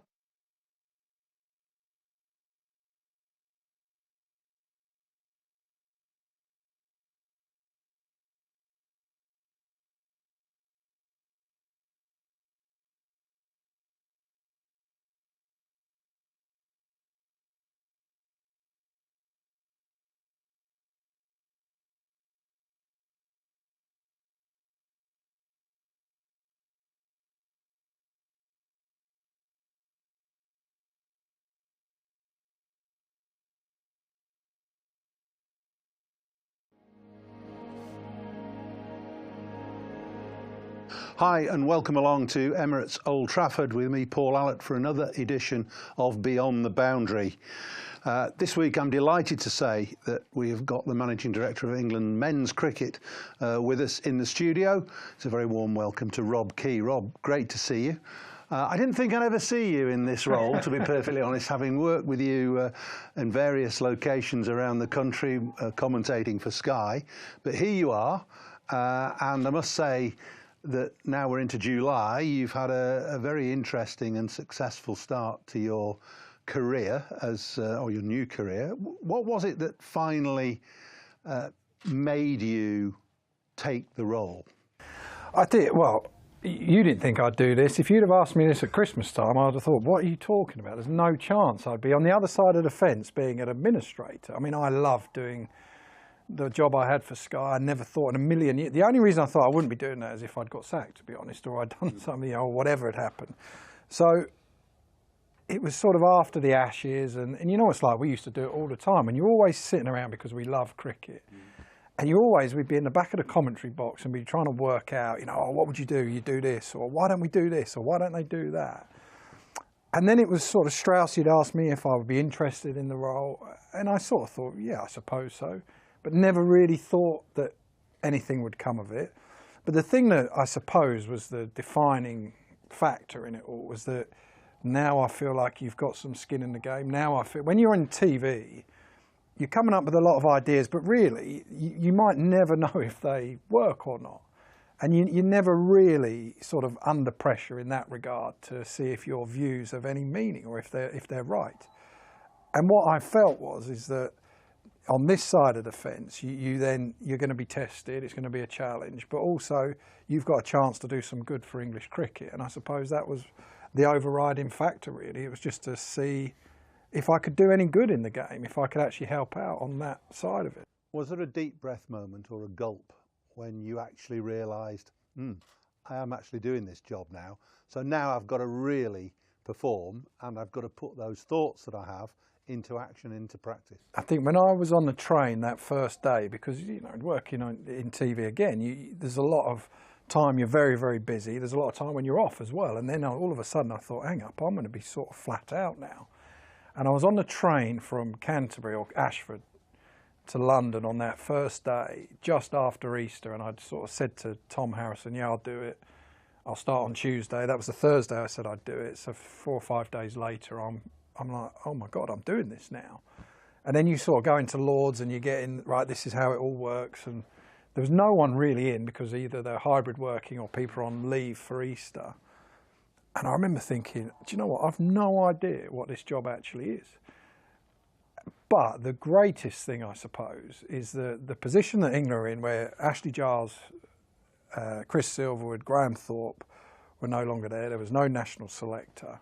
So it was very clear, actually. It didn't really matter. All the administrative side of stuff I didn't have to worry about at that point, because I had to find coaches, find a captain, and then still we're looking for a selector, but I'll get round to that. So there was a very sort of clear focus on what I had to do. So it wasn't too bad. No, and the best point, I suppose, or perhaps the worst point, depends how you look at it, was that you were starting, as you've said, with a clean slate, but you were starting with England at a very low position in red ball cricket, because they'd had a horrendous winter, as you've said, lost the higher ranking individuals, either had been removed before you came along, and you had no captain. So from your point of view, the only way is up. Well, and that was the same actually when we're interviewing coaches, because what we didn't do was say, right, we think you're going to be white ball, you're going to be red ball. We just sort of asked the field, and people obviously applied for the job, and so. Well, sorry for interrupting, but you say that now because it's pretty self-evident that's. But did you really, truly, and honestly go in with a completely open mind? And we'll talk specifically about Brendan McCullum, because he had no pedigree as a red ball coach. He didn't have much pedigree as a coach. He'd coached in T20 franchises. So you say that now, but really, did you honestly think, I'm going to walk out of this room and Brendan McCullum's going to be my red ball coach? Well, very early on, I thought that Brendan McCullum was one of the front runners for me. Forget about what everyone else thought. I always thought Brendan McCullum, but even before I was doing this job, I always thought, and I knew him a little bit, not a lot actually. We'd done a bit of commentary together, and I'd watched and I'd listened to the Cowdrey lecture, and I'd watched what New Zealand did. And all you ever really want, I think, in anything, is you want people who are aligned to your philosophy and the way you think, and the way that you think the game should be played. And I was very clear on that, and that's what I wanted. And then you sit down and you interview, and there's loads of interviews we did with lots of different people, and you sort of work out who's most attuned to what you think. Because if you don't have that alignment in anything, then there's real trouble. I think that's where problems come. If you have a coach and captain who aren't aligned, if you have a managing director who's not aligned, if there's someone who has a different way of doing things, and that doesn't mean you can't challenge each other and have disagreements. That's not it at all. But your basic philosophy is the same. And that's what Brendan McCullum had. I had two choices, I saw it. I either had the England team in Test cricket needed someone who was going to be really tough on them, really hard, be like a drill sergeant, who was going to give no quarter, or they needed someone who was going to try and take the pressure off and try and get the best out of them in that way. Not by being soft on them, because actually Brendan McCullum takes no quarter at all. If there's anything that he's not happy with, then he's going to make sure he will pull those people up on it. But it was about how do you get the best out of these people, and that was my view. And that's when I spoke with Brendan, that's exactly how he saw it as well. And that was my sort of theory. I felt that England cricketers had a lot of people, when this is our culture, telling them what you can't do. Oh, I'll be careful of this. Don't do that. Oh, you can't do that. The problem is that's not particularly inspiring. And Brendan McCullum is the opposite of that. He sort of tries to broaden your horizons to what you can do. So you had this debonair, dashing blueprint whirring around in your mind, thinking, this is really the way I want English red ball cricket to go. And Brendan McCullum was the man that sparked that for you? Or Yeah. did you spark it But and see him as being the ideal? Well, he can't be a catalyst, but innovator, if you like. Well, yeah, he's the one. The only thing I would say, and that's why both of us, Brendan and myself, we're not. It's not I'm against it at all, but we don't use the Bazball comment because what it's not to me. You said it there. It is not about just playing shots and being aggressive. It's actually how do you get seriously talented cricketers to make the most? You just get out of their way a little bit and you try and free them up. In a world now where there are so many people telling you what you can't do, whether that's in whatever you do, whether you're in politics or anything, and it's in our culture a bit, where I found it actually really fascinating. So we played against New Zealand in a manner, in a style, which actually Joe Root wasn't slogging. Johnny Bairstow people, they haven't been slogging in that regard. You could have lost a couple of those games just as easily as you've ended up winning them. Absolutely. Let's be realistic about it. Absolutely, but it's not about just going out there and being ultra aggressive. And what I found really interesting was that, so we won against New Zealand, and then straight away I was like, yeah, but that won't work against India. And it won't work against. Who was telling you that? No, in the media, you sort of read and everything, you know. And but that's what I think we do. That's what I do. They're going to get their comeuppance. It's all going to go wrong. Which there's every chance that might happen. But why are we getting so far ahead of ourselves? Let's concentrate and focus on what we can control now, today, which is very much Brendan and Stokes' thing. It's like let's go out and entertain people today, not worry about the future. And it's the same thing, you know, we've got our plans in mind and there's a hell of a lot of thought that goes into what these guys have done. And it's the same thing, you know, and then it's like we beat India and it's like now it's, yeah, but this won't work against Australia. And it's like, no, okay, it might not, but that's not an inspiring message to give. That's fine for everyone else to be talking about that. But in our dressing room, we've got to be talking about what people can do. How you can succeed, what is possible, not living in this world that we do a bit of, oh yeah, but you can't do this. Yeah, but you can't hit on the up. You can't do that to so-and-so. It's like, all right, guys, yeah, we know that. Excuse the pun then. What is the key to exploring this self-expression for the players? Because it's the same players that were played through the winter in a completely different environment, obviously, but they've been allowed to come out and express themselves. How have you managed to turn that? Well, what I would say is that's my theory. How Brendan and Stokesy have done it really is the key, and it's little things. It's how do you give people confidence? The game, as you know, as everyone who's played any sport knows, we're different players when we're confident. You know, look at the white ball side here. We've had a tough time against tough oppositions. You know, but they're just lacking that little bit of confidence. But that will come back, and they'll fly again because there's some seriously good players in that. And I watched so it's the language and the terminology that's used in the dressing room from them. It's not a negative, you know, oh, be careful of this, watch out for that, don't do this on here. And it's little things really, like Alex Lees, for example, who had played fairly in a stodgy manner in the Caribbean, and he got 20 odd in the second innings at Lord's. And Joe Root had played brilliantly. Joe Root had won the game with a fantastic 100, you know, and a game that was in the balance, and Ben Folkes had played really well. So it was obvious that those guys had been the standouts. But Stokes, he sort of made a real point with Alex Lees in the dressing room afterwards, and just like, Alex, the way you went and played there, that intent you showed, that's what we want. That's the best I've ever seen you play for England. So they're giving full clarity on how they want someone to play, which actually, if you look at it, at times, when I was playing, we lived in a world where coaches were constantly saying, don't play that shot. You know, if you look to leave, you know, just don't play outside off stump, just leave that ball. But when you do that, the best way, as we all know, to do that is to think positively about it, to look to score and then leave.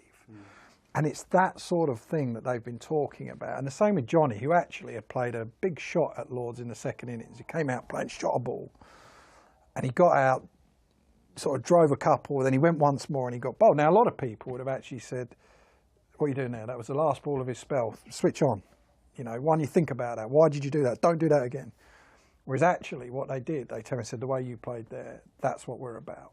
There's more of that.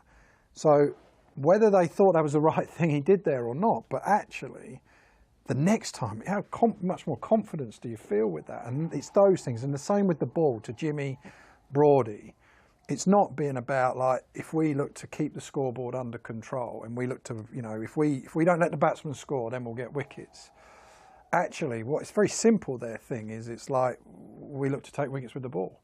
And you have to, and Brendan sort of says everything better than me, but it's like you have to be malleable enough to change the plan when the team requires it, you know, and do what Ben's asking as the captain and what the team wants you to do. And they've loved it because actually it's like taking away some of the fear of going for a few runs.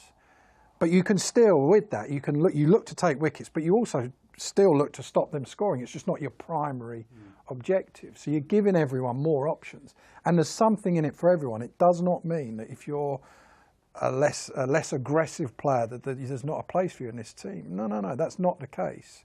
This might hopefully just bring more out of you because it's just freeing you where you're not living in this world of don't do this.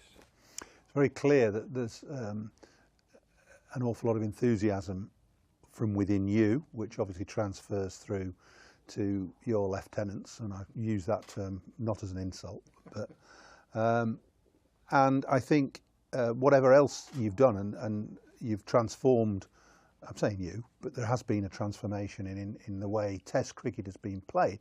It sent out a message not only to England but to the rest of the world about the way the game is played, and it's captured the imagination of the cricket watching and the sports watching public. That must gratify you. Yeah, I've loved that fact, but that's all down to Ben and the way that, and Brendan in particular, because it's little things to me. Sport is not just about winning. I know we sort of tell our kids, and I get really annoyed when people sort of say, no, it's the taking part. No, I'm not saying that at all. But actually there is a style and a way. This is meant to be entertainment. You know, most people aren't fortunate enough to be professional cricketers. They've got proper jobs, real lives, real struggles, and actually cricket's the thing they want to watch to get away from that. You know, it's the escape, and we're in these guys playing for England are in a privileged position to be able to try and entertain them. So when you go to Trent Bridge, and I wouldn't have done it, you know, because I don't think like that, but what Brendan said at tea about on that last day about we're going, what do they need, 160 or something? Yeah, I was in Holland. I was in Holland tonight. actually. Was that it? No, it was the last day at Trent Bridge. Oh, The game was in the balance. Johnny Bairstow and Ben Stokes were in, and there were 160 needed. What's that? Probably 6 wickets left.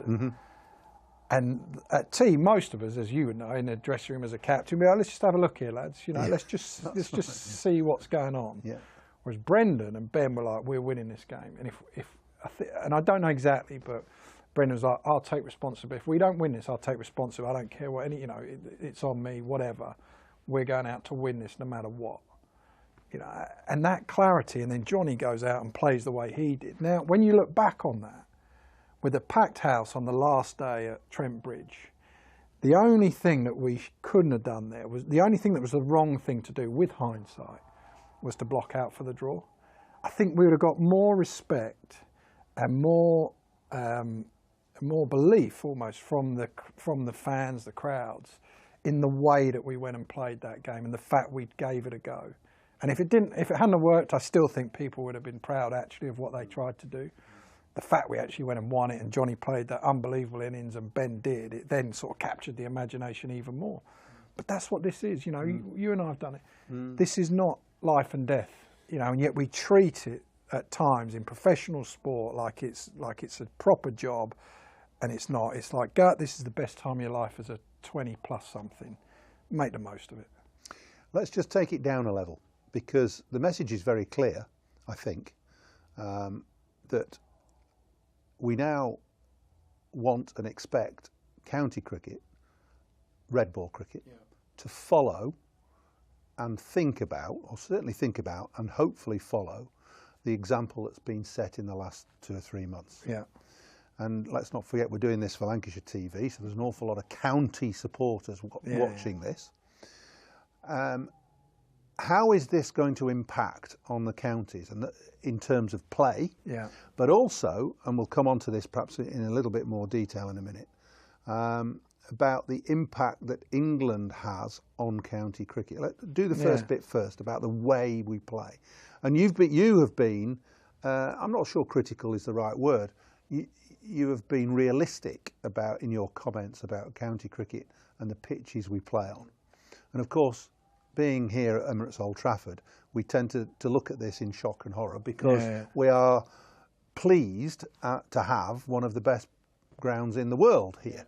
And the pitches are good, and you would know that. And if every county pitch was like this, I don't think you'd have a complaint.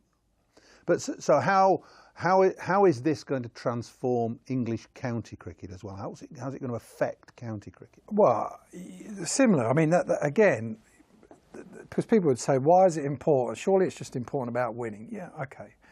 Why do you need a brand? Why do you need a style of play or whatever? But it's actually, it's like, well, if you look at what the white ball team did, it wasn't about winning the World Cup. What Owen Morgan did and Trevor Bayliss was that they changed the way, a mentality as much as anything for our white ball game. And now you look at probably every county, every club, that way of playing has filtered down. So now we have so many batsmen coming through that play in that method. You know, these young players, now you could argue it's an easier way to go about things in white ball cricket. It's not quite as straightforward in Test cricket, which is true. So you hope it has a knock-on effect, that it inspires a few people to want to play the longest form, and actually that there is a way that, you know, Test cricket or the longer form of cricket does not mean you have to defend your wicket like it's your life, is the thing. Whether it does, we'll wait and see, but you're absolutely right. Then the other part of that is other things that it's not quite under me, but it's in my sort of remit, but it's something that I have an influence in, I'd like to think, is things like pitches. And to be fair, this year the pitches have all seemed better. And that's a big thing, and you're absolutely right. Here is probably one of the best, if not the best, wickets in the country because of one thing, really. It's got pace and bounce. You know, and it's not with pace and bounce because it's left so much grass on it that it goes everywhere. And that, the reason why I think it's so important, because you find out who the best bowlers are, because you've got to be a proper bowler to bowl on that surface. If you're a spinner, you're going to get a bit out of it, but it's not going to be ridiculous. You're going to have to earn your time. And if you're a batsman, you're going to have to bat well to score runs on it. And that, then, when you look at this year where the wickets have been better, whether it's the ball or whatever have you, look at Potts. Because it's a good decision getting Potts. And, you know, he plays with Stokes, so that's lucky. We've seen him for a while. Correct. You and I. You know, we've seen him play county cricket for 3-4 years. Correct. And he's been not a total standout, but he's somebody you tick.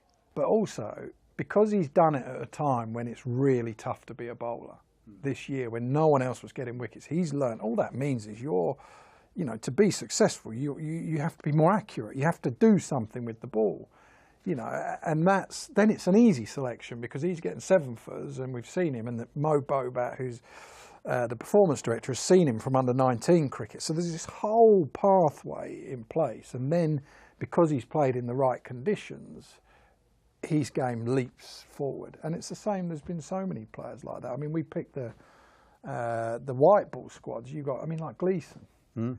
That's been miraculous the way he's come back into the game. He's hardly bowled a ball for 2 years. And he bowls 93 mile an hour guns now. I know, and then you must be frustrated as a ex-director of cricket thinking, oh, if only we'd had him for 2 years. But that's the investment that you guys have put in that's now going to benefit English cricket. Fingers crossed. But that's, you know, he's learning in conditions that, you know, it's like when they played it, that was great. He did it against India and that batting lineup. On those conditions, it's like, you know... He's got himself an IPL contract now, hasn't he? Well, it'll be close anyway. But you know what I mean? Like, if you do that, you've got to feel, you've got to feel 10 foot tall. I agree. It's a good point you make about promoting players or developing players to play international cricket. That is what counties are for, generally. It's it should be one of their highest aims, to produce the best quality cricketers that they can do. And then obviously there's a natural progression from county cricket into the international. The biggest frustration that supporters and counties have, I think, is that there appears to be, or has appeared to be, a lack of empathy with the counties from England. A particular case in point, the T20 competition that's just gone by, which is a good competition. Yep. and for my mind should be promoted a little bit more than it is. But we had a great set of quarterfinals, semi-final, final, Yeah. all without the England players. There were 1 or 2 released, Yeah. grant you that. But would that be a frustration for you that you can't release more? And is that something you might be looking to address? That's something, again, with the schedule this year that has been a frustration, really, because generally, and what we've tried to do is release people as much as we can. Yeah. So throughout those quarterfinals, I was constantly talking to the coaches, who were very good as well. We said, we don't want people sitting on the bench, which is a massive bonus this year from COVID times, when actually everyone had to stay there. Or, you know, and a lot of the time people are still living in this COVID where, you know, with the way that people did things back then, businesses and stuff like that, you don't have to keep people around. So what we've tried to do as much as we can is release people to play for their counties. You know, and the problem's been when there's been a game the next day or something. Mm-hmm. And to the point even where we've said to them, I say, right, okay, we've got 3 ODIs, for example, coming up. Do you think that you're going to play every bowler? Is it realistic that every seamer is going to play every game? And we'd say, generally, you say, well, no, there's a chance that one might need to be rested here or there. I said, right, okay, let's try and make it so that if you're going to rest, let's say, I think it might be David Willey at some point. He's got finals day on the Saturday. Let's rest him for that Sunday so then he can go and do that. So we've tried as much as we can to do that. And what we're trying to do is make sure that in so many instances, the schedule's a schedule at the moment. That's something it's not what we necessarily do, but you'll have an influence over it, though. Well, you hope so, yes, going forward. Yeah.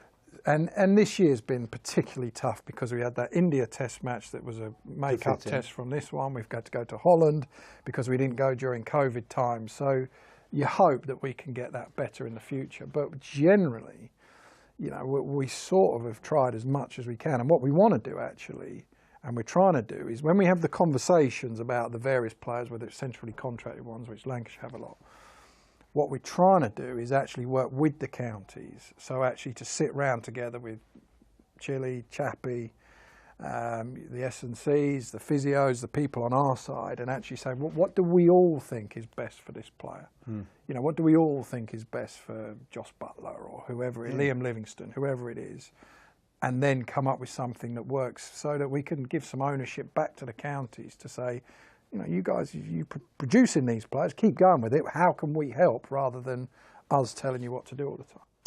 That's really good, and what I would have hoped you would do and expect from you. Let's just talk a little bit about the structure. There's going to be a review, or there is an ongoing review. The structure is a thing that frustrates not only players and administrators, and probably you and me, but also member supporters. Would you consider, and are you considering, reducing the number of county games, which I think would be a good thing, and reducing the red ball games perhaps to a division of 12 and 6 and have 11 games in the first division, and then for the white ball T20 just reduce that a little bit and 50 over, and that may be your most contentious area, given 1 or 2 comments that have been passed over the last couple of weeks. Wasim Akram said it's probably on its way out. We all thought about that actually in 2015 when the competition was in Australia, and Brendan McCullum, no less, resurrected the way to play 50 over cricket. So no, we're going back a bit now, 7 years. Anyway, so in terms of the domestic structure, for me it has to change. And it has to be streamlined, and there has to be more time made. Now, you can't make time, so what you do, you take games out of it to create time. Or have I answered your question? No, I think you've answered your own question. No, what it is, there's 2 things. That the high performance review is not just a domestic structure review. And at the moment, where there's lots that you've got the first class counties chairman, you've got the CEOs, you've got various different groups that we're all sort of getting. We're canvassing opinions really to try and work out what everyone who's got a stake in the game really thinks the best thing to do is. So we're not at the point where we're saying you're going to reduce games, you're going to have more games, less games or anything. We're at the point now where we're trying to, because what we want to really do is take the game with us with this, rather than actually just do it to the game. Just say, right, this is what's happening, this is what you're going to do. So whether it is less games, more games, whether it's whatever, that part is what's being thrown around at the moment, trying to work out the best way, along with so much of what is high performance. So how can we help to make more pitches like Old Trafford? How can you help under-19 cricket? All these things are getting thrown into the mix. And at some point over the next month or two, we'll start firming up some ideas. But lots of suggestions are in the melting pot at the moment. And I genuinely, I'm not trying to hide anything, I couldn't tell you if it's going to, how it's going to end up. There's lots of different ideas, but as you know as well, it's incredibly tough to work out exactly the best way for everyone. But I also think there's part of it that's got to be how can the England team and the England setup help county cricket as well, not actually is county cricket's job to help us all the time. So I don't know where that's going to end up at the moment, but that's all the things you've spoken about are in the melting pot. Let's just move on quickly to white ball cricket. You've had a wonderful, I can't say honeymoon period, that's rubbish, but you've had a great start to your red ball performances.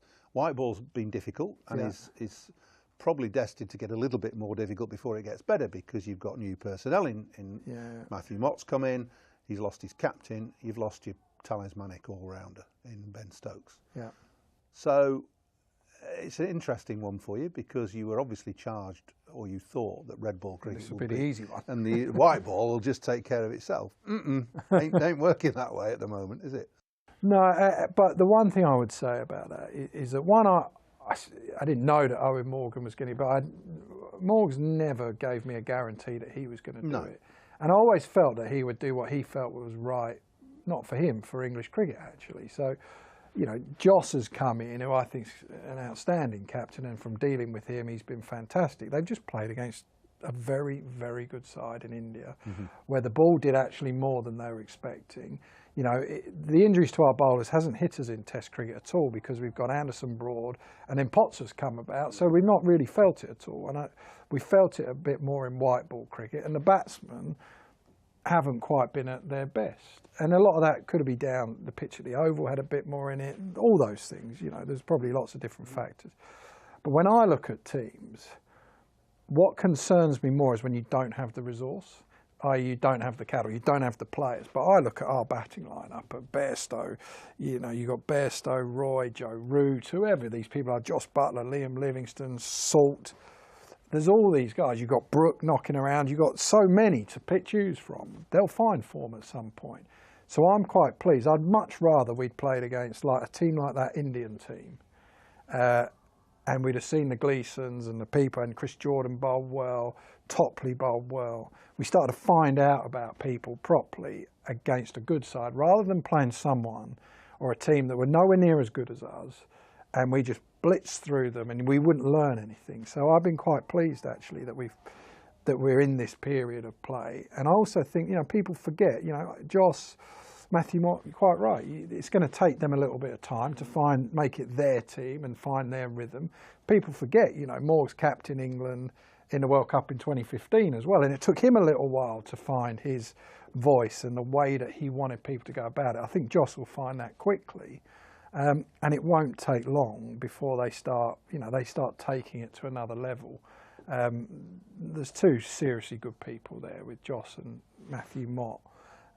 So I'm actually, you know, I think we're in a better place in white ball cricket now than we were at the start of this competition, because of some of these bowlers coming through, you know. And then you add to that into the mix, like you got Wokes, Archer, Wood, all these guys, and you think, hang up, you know, this is looking pretty good. We've got more options now than we did. You've mentioned about 20 players there, which brings me to my next point, selection. Yeah. Because you haven't, I want to say haven't addressed it, you probably haven't needed to so far, but there is going to come a point where you're going to have to think about how you structure your selection, and who is going to do that, and what sort of format it's going to take, how many people, etc. Yeah. Are you basically in charge of that at the moment, doing it off your own bat? Yeah, so I'm effectively the head selector, and what we do is with each team at the moment, so you've got Ben, Brendan, myself as the vote, as it were. Because what I like, I can't bear wasting time. So it's like if you all sit around and go, I want him, I want him, I want him, and you go, okay, we've all debated this long enough. Who you having? Who you having? Who you having? Vote's done. Then we move on. And there's been times actually where we haven't always agreed, and it's worked. It works well. And then you see where I'm very lucky, and I couldn't do this job. The performance director, who's been there for a while actually, Mo Bobat, who's an unsung hero actually of English cricket, who has done so much work behind the scenes, never really got any credit for it, from right back to working with Straussy when they set up this plan for England in white ball cricket, all of that. And Mo's fantastic, and he's on that panel. David Court as well, who's in charge of player ID. You've got a whole scouting network of people. I've got a good, whether it's like contacts book in my phone, I can speak to people, whether it's you, whether it's Bumble, whether it's Athnas, anyone around. I can speak to players about, that I still know and say, what's it like facing Potts? So we've got this huge network of people. So it's not about like a head selector. It's someone who's going to actually facilitate that process, deal with the media, all those things. Because, if I want to know about pathway cricket or the next best coming through, Mo, David Court, you've got every scout, they have people around you. We've got great people, which I think is leadership actually. One thing I think I've got to be, I don't know how to really do emails properly. I don't know how to do a lot of stuff. But what I do think, I'd like to think I'm a decent judge of character and a person. And I just make sure I've got good people around me that can challenge me and make good decisions. And Mo's certainly been brilliant. The two of us have worked very well together, and that's really helped me. And a lot of the decisions have been joint in that regard. So the head selector or selector, however we slice it up, is about the person that fits into that group. The person that can help facilitate that, to be present at county games, to make sure that they're on tour at times, so you're just keeping the process in check when I can't necessarily. So I can't tell you exactly where I'm at with it. We need someone, whether it's where exactly they fit into that is a different thing. All in the fullness of time. Just to wrap this up, it's quite obvious from the way we've talked and the time we've taken, which time has flown, that you're hugely enthusiastic about English cricket, international cricket in all its forms, developmental cricket. How important is county cricket to you, the county system and the counties that provide all these players? Well, you see, people at times when I was working for Sky, probably because I had to go at pitches or stuff like that, felt if I was anti, but actually this is where I'm from.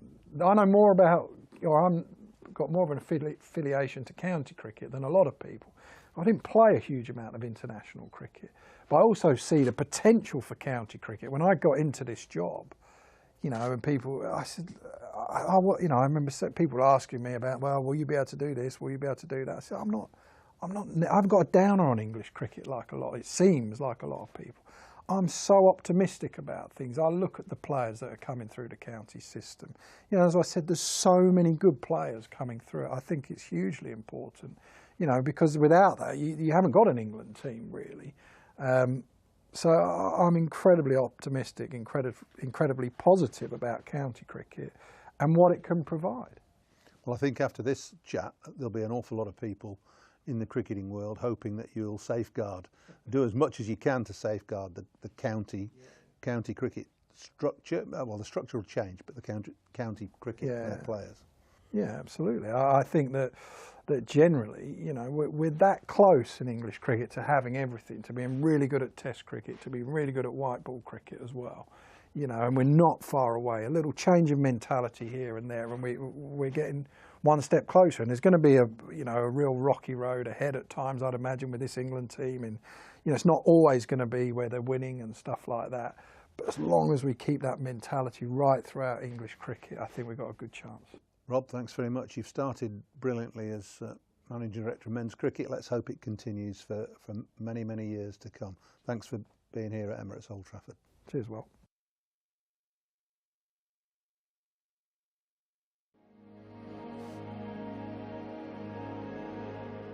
Welcome along to another edition of Beyond the Boundary with myself, Paul Allett.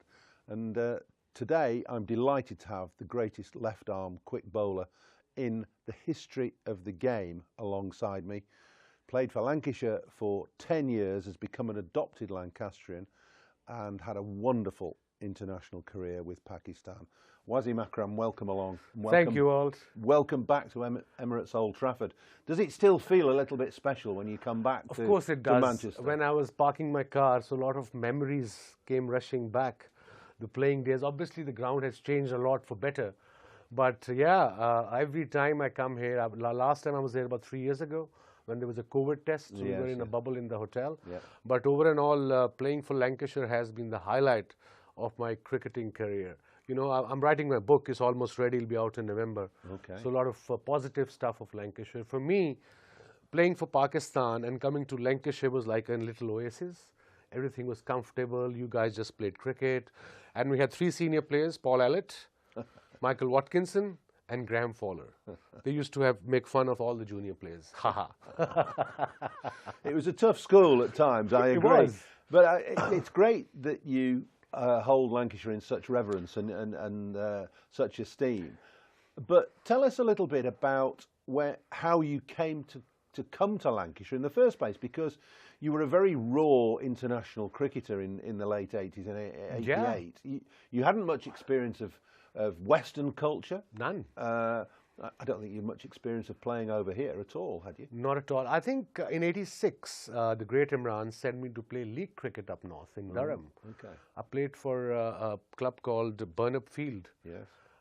Boundary was about 25 yards one side. And it was tough for me, you know, as a kid from Pakistan coming to this weather and this country. But the idea was '87 we were touring. So just get the idea how the wickets work, how the weather works. So I enjoyed it. We used to end up every night at that nightclub on, you know, on the Newcastle River, on a ship. The River Tyne. Yes, yes. Yeah. I bet, and the fog on the Tyne was all yours. And then, yes, coming back to your question, 87, I think, or 88, 87, we were playing in Sharjah. Yeah. And Neil Fairbrother was playing for England. He got picked up. And Laurie Brown, a physio, great guy, one of the best physios I've worked with, great human being too. They got hold of me there. They said, would you like to play for Lancashire? And remember those days, Lancashire, county cricket was, you got to be #1 player in the world. Only one overseas was allowed to play in playing 11, and you can only register 2. That's right. So I thought they were talking about Lancashire League. I said, yeah, sure, I'm ready for Lancashire League. They said, no, county. I said, really? So yeah, that was my first experience that I found out. And you knew nothing about county cricket, presumably? No idea. None. Nothing about it? Nothing about county cricket. I only read about it in Urdu magazines, cricketing Urdu magazines, that's how it works. But when I arrived here, I remember in 1988, but before that in '87, there was a test match here at Old Trafford. And our chairman, Bob Bennett at the time, Lancashire think tank, they got my family here. Yeah. For my birthday surprise. They called everyone, my 2 brothers, my younger sister, my dad and mom, to celebrate my birthday here. I think it was on 4th of June, if I remember correctly. But that was the first experience of me of, you know, Lancastrian hospitality. So the club embraced you right from the word go, and you in turn embraced the club. It was actually David Hughes and Alan Ormrod who were running the cricket department at the time, and they must have been the 2 that instigated your first appearances for Yes, for probably. And I remember both of them, David Hughes, Yoza and Alan, has been a great influence early on as a 20-year-old kid coming from a different culture altogether and mixing up with, you know, Western culture, and they really helped me a lot. Remember the first time we met, we was a Forte Post House in Nottingham, that hotel on the 1st floor. Yes. And Alan told me to come to team meeting at 6 o'clock in the evening, day before the game. I said, okay. He said, it's in the bar. Okay, I said, that's different. I come from you're not a drinking culture. Yours. Exactly. But again, you guys, the minute I walked into that wine at the bar, you guys all shook hand and said, welcome to Lancashire.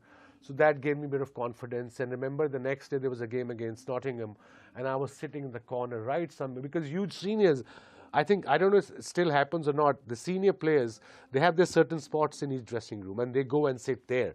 So you as a junior, you have to wait that everybody is comfortable, then you pick up your spot, if you get a spot.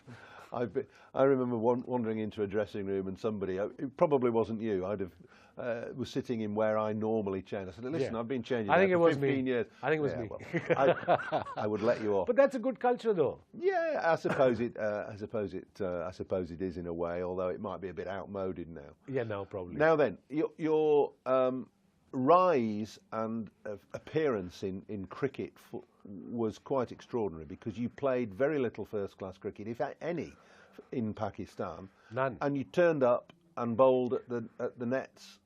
Yeah, it was a camp. Of a Pakistan camp. It was a camp for 100 kids, young kids, and I did, well for my club, Ludhiana Gymkhana in Pakistan. So they, said this guy is good. So my name was in that in particular camp, and I remember first 4 days there were 100 kids, and including Ramiz Raja, who played a Test cricket then, one Test, and Mohsin Kamal, another Test cricketer, and top first-class performers were there as well.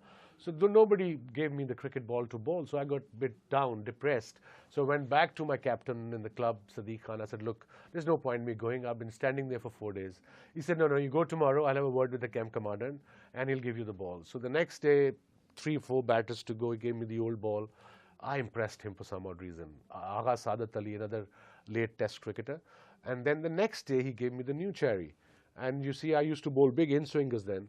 And I troubled almost everyone. In-swingers to the right-hander? To the right-hander. Good ball from a left arm quick. Good ball. Yeah, so, I impressed everyone there. And then Javed Miandad was the captain of Pakistan squad. So he came to practice. So Gaddafi Stadium is a huge ground. Yeah. So one side was our camp and his net was the other side. So he wanted some bowlers. So the camp commander said, you want to bowl at Javed Miandad? I said, what? Javed Miandad? I had a poster of him in my room. I would love to. Well, one of the best Pakistan batsmen ever. Ever. And one of the best in the world. In the world. So I went to bowl at him for a couple of days and he got impressed by me, and then New Zealand was touring Pakistan.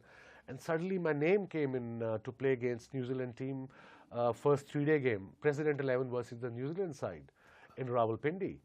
I was over the moon, so was my family.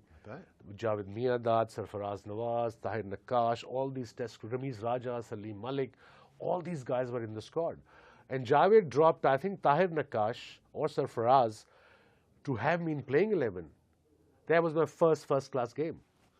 How on earth did you feel playing international cricket from straight out of club cricket? How on earth? Because that would it would cause issues for an awful lot of guys when you were 17, 18? I was 17. 17. Yeah, 18. So how did you feel?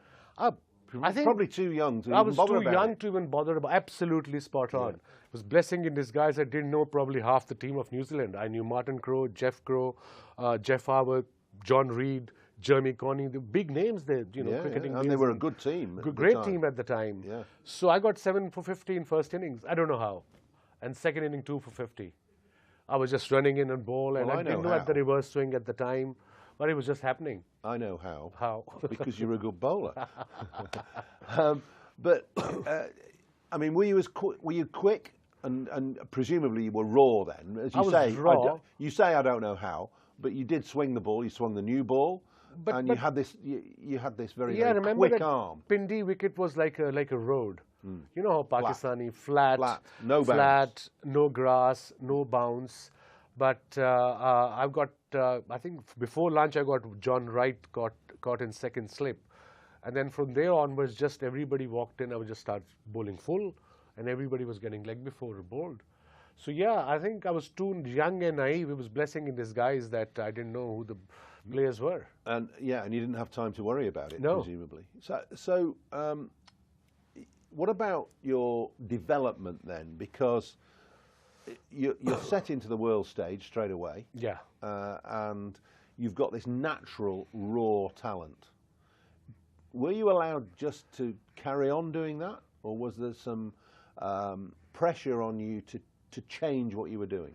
Oh, there was no pressure. I had very good mentors in Javed Miandad, and then Mudassar Nazar, who still lives in Manchester. He does, yeah. Well-travelled person in India.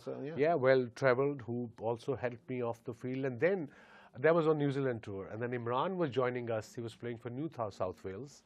So he was joining us. We were then we were meant to tour to go to tour to Australia for Mini World Cup in 1985, where India, I think, won eventually. India, Pakistan went the finals. So I played, I think my first game was against Windies or against Australia. And I got 5 for 21, first top 5 wickets. Again, just bowling full, no control of the swing. That I learned eventually. But in the beginning, just come and bowl and hit the right areas, and that's what I did. And Imran was standing at mid-on, you know, telling me, you know, every delivery what to do. So that, as a young kid, was a huge confidence. My hero was telling me what to do, and I listened to everything he wanted me to do. And I think that's how I sort of got into the groove of Test cricket. Was Imran a good teacher, a good mentor? Did he allow you to develop naturally, Yes. or was he dictatorial? No, he was very easy, whatever I'm comfortable with. But he always wanted me to work hard when I was 17, 18. You know, those were the trades I've learned from him, me and that Mudassar, that, you know, talent can stay for 2-3 years, and the hard work can prolong that talent for another, say, 20 years, 15 years. And I think that's where I have to come back to Lancashire. When I played in 88, I remember getting my first 100 here, first class 100. And in 89, I became the #1 player in the world. That 6 months of county cricket, playing with you guys day in, day out, traveling. And you guys were very helpful. You were helpful as a bowler, our captain, Yoza. I don't know. It's probably the best compliment that anybody's ever paid me, for you to say that I helped you with your bowling. But I'm flattered. I do remember giving you a real kick up the backside once when you came off because you said your nose was running and you didn't feel very well. Yeah, I Tunbridge remember. Wells, do you remember? Yes, I remember. I remember that game as well, Tunbridge Wales. Don't want to play there anymore. No. I never liked it there. So I said, come on, this is hard work. Bowling is hard work. Yeah, I remember. So you have to bowl even though you might not be feeling great, you might not be bowling great. So that might have been a lesson. Probably. I think tough love sometimes works. Yeah. And I'm glad you did that. It helped me. And you see, the whole team was behind me, the captain, the club. Yeah. I remember they would put me in this hotel. It's still there or not? Trafford Hotel? Just Down the road. Yeah. Down the road. Well, Bob Bennett the chairman used to stay there. Yeah, didn't so he? they gave me a No, room I don't there. think it's still there now. Nah. But it was all right at the It time. was okay. So I went. So we went to play away games. We were away for 2 weeks, 2.5 weeks. I came back. They checked me out. I couldn't find my clothes. I said, "Where are my clothes?" They said, "We checked you out. I thought you were not coming back." So we had some great stories. But again, when I bought my place here at the time, I remember I must give compliment to this Pakistani Sufi Sadiq. He's still around. Accountant. He says, "I'll help you with your accounts and all." I said, ask Lancashire. He said, "You buy a house." I said, "Buy a house? I'm 20 years old. I have no money." "What do you mean buy a house?" He said, "Get a mortgage." I said, "What's mortgage?" Then he explained, "You have 6-year contract." So Lancashire gave me a 6-year contract. First time any overseas player got such a long contract. Yeah. So that shows the shrewdness of the skipper, Yoza, and of course Alan, that they realized this guy can actually... Well, those were the golden days of county cricket being able to sign overseas players long term, because now, of course, there's so much cricket you You can't can sign somebody for 2 weeks. But and you were available for us virtually all the time, except when Pakistan were touring England. Yeah, and because there was cricket was not all year round. It was only Pakistan season from September, October onwards till March. That's right. And then county started from April onwards till August, September. Okay, so county cricket was essential in your formative Instrumental, years. yes. Because you're such a pioneer and because you are one of the best bowlers there's ever been, with the record, you've got over 900 international wickets across one-day internationals and test matches, over 400 in test matches, over 500 in one-day internationals. It wasn't all about just running in and bowling fast. You pioneered the ability to reverse swing the ball, which is now. And if you remember, I wouldn't say it's commonplace, but it's a fundamental part of the modern game. Yeah, it really is. Now it's called reverse swing. It used to be ball tampering then, if you remember. Well, so they said. But you used to throw me the ball when you were Yeah. bowling at the other end. I couldn't swing it. Yeah. You used to bowl this outswing, and suddenly the ball is going towards leg side. A little bit. And then eventually you got the hang of it. You said, okay, if it's going in, I'm going to just pitch outside off stump. And I remember the first year when there used to be rain, I used to take Gehan Mendes at nets. Yes. And you got me, Paul got me on the side and said, Vaz, listen, I know you're young. There's 6 months to go. So just take it easy. Because you used to roar in, didn't you? In the Yeah. nets. Nobody wanted to face you in the nets because you were unplayable. But I think nowadays, obviously, mindset has changed.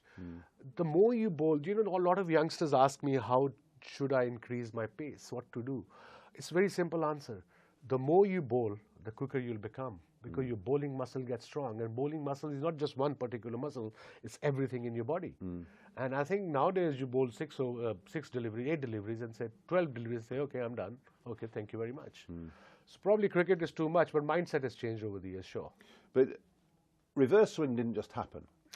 No, you must have developed this in line with Waqar probably. And, Waqar came a little later. Imran was the one. Mudassar and Imran. Yeah. They were the one who actually taught me how to reverse swing. And I remember you being absolutely paranoid about keeping the ball dry when we were out there. The rough side. Just keep it dry. Keep it dry. Don't Do not spit shine. on it. Don't put sweat on it. Especially dry. the rough side. Yeah, yeah. And I remember our spinner, very good spinner, Gary Yates. Yes. He used to bowl like this. Yes, he did. And I had to go at him 3-4 times. I said, you better change your habit, buddy. Because the rough side, if it gets soft, then it won't reverse. The rough side has to be rough and shiny side has to be shiny. And we had at Lancashire, we had a wonderful 10 years when you were 88 incredible. to 98. We won all those one-day games. And you were actually constant in that team, but there were actually 2 teams because the old guard, like myself, Graham Fowler, Guillaume Mendes, moved on in about 91, 92. Yes. And then you had another crop of lads with the Athertons and the Fairbrother was there as well. Crawley. Peter Marin came in. Chappell, Peter Martin came in. Chappie came in a little later. Then Bumble, Junior Bumble. Ian Austin, the great man. Yeah. What a performer he had been for Lancashire in shorter format. Who was the guys that stuck out most for you in Lancashire? Who were the guys that you really either admired or got on with or whatever? I mean, you guys were seniors. I had always admired you as a senior players. But of course, Harvey Neil Fairbrother is a very good friend of mine. Still, we are in touch. Ian Austin I was very close to. Yeah. I believe he's got a bar now in wherever he's living. Beautiful wine bar. I think he has. Yeah, and he's a granddad. He is, and he sells beer as well. Oh, on top brilliant. Of that, which he was always destined to do. Destined to do, absolutely. No, but everyone, I mean, it's difficult to name any, but everyone was so helpful. Yeah. And it was fun for me to coming to Lancashire. It was like coming back home, no political thing, no politics in cricket. You come, you play, you go home, you have a good laugh, and the next day you start again. You said earlier on, right at the start of this was your happiest time. Yeah. When you were here, when you were playing here, you probably felt the pressure was off a little bit and you enjoyed playing in county cricket. But surely winning the World Cup in '92 must have been the pinnacle. Oh yeah, absolutely. I think for every sportsman is basically idea is to represent your country's team in a World Cup and then winning it. And then, of course, being man of the match. And that too against the mighty England side at the time. They were the most experienced team in the world as far as one-day cricket concerned.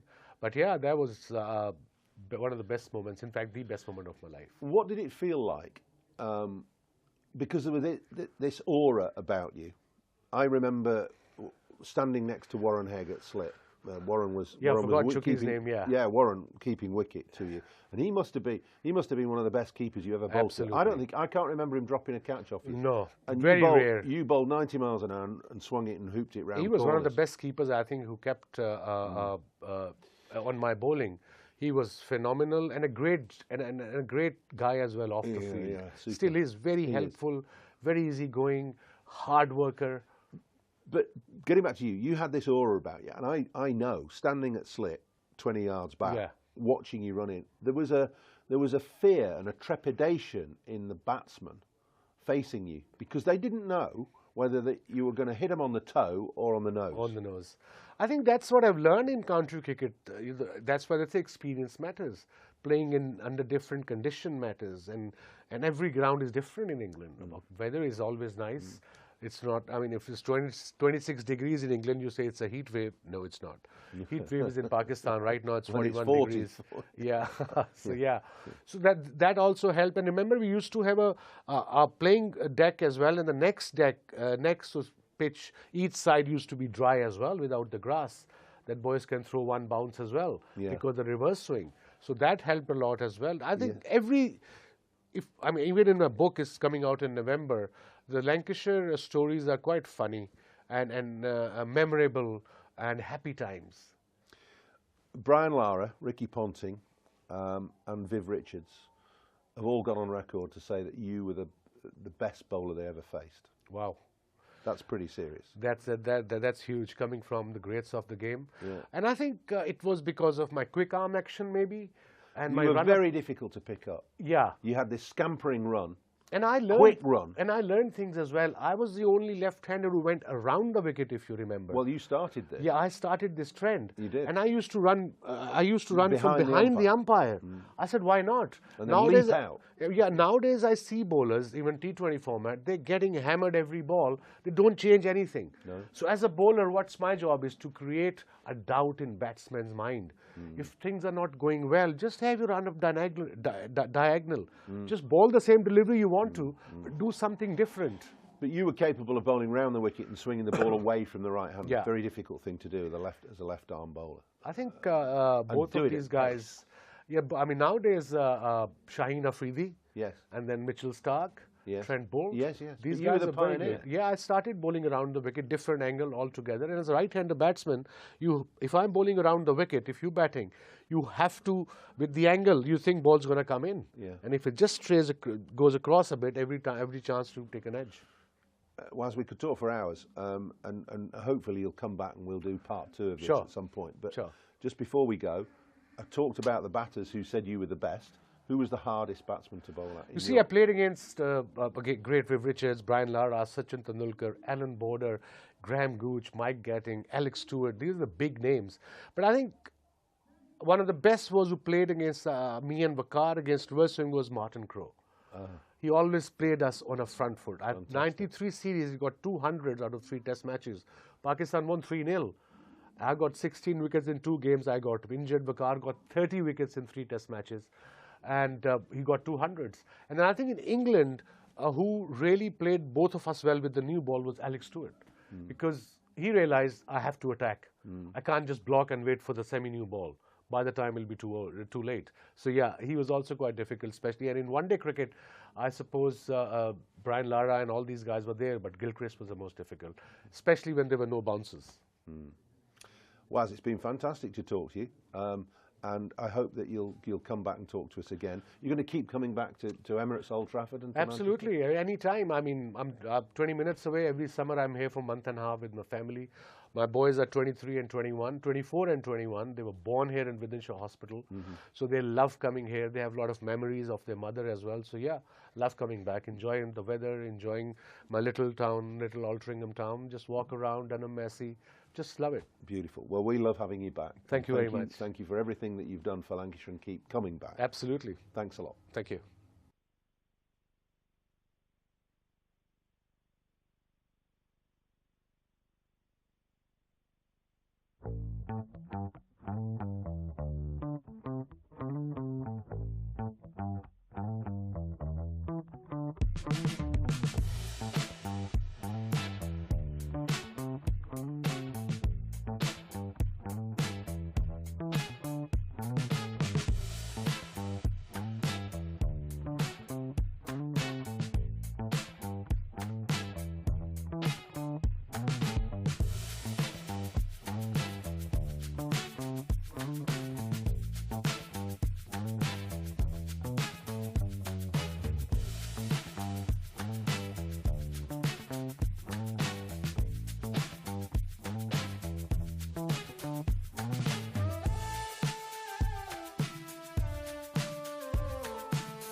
So I'm afraid the news here from Emirates Old Trafford is that play has been abandoned for the day. Not a ball possible on the opening day of this fixture between Lancashire and Nottinghamshire. There's quite a few puddles forming on the outfield. The umpires have taken a look at the conditions at the minute and at the forecast, which is I think set to remain as it is through the course of the afternoon, and the view is that there's no possibility of any play today, unfortunately. Let's keep our fingers crossed that tomorrow is a little bit brighter, albeit the forecast at the minute doesn't tell us that, but hopefully it will improve and will clear, and fingers crossed we can get some play on the second day of this county championship fixture. So not great news, I'm afraid, from Manchester here at Emirates Old Trafford.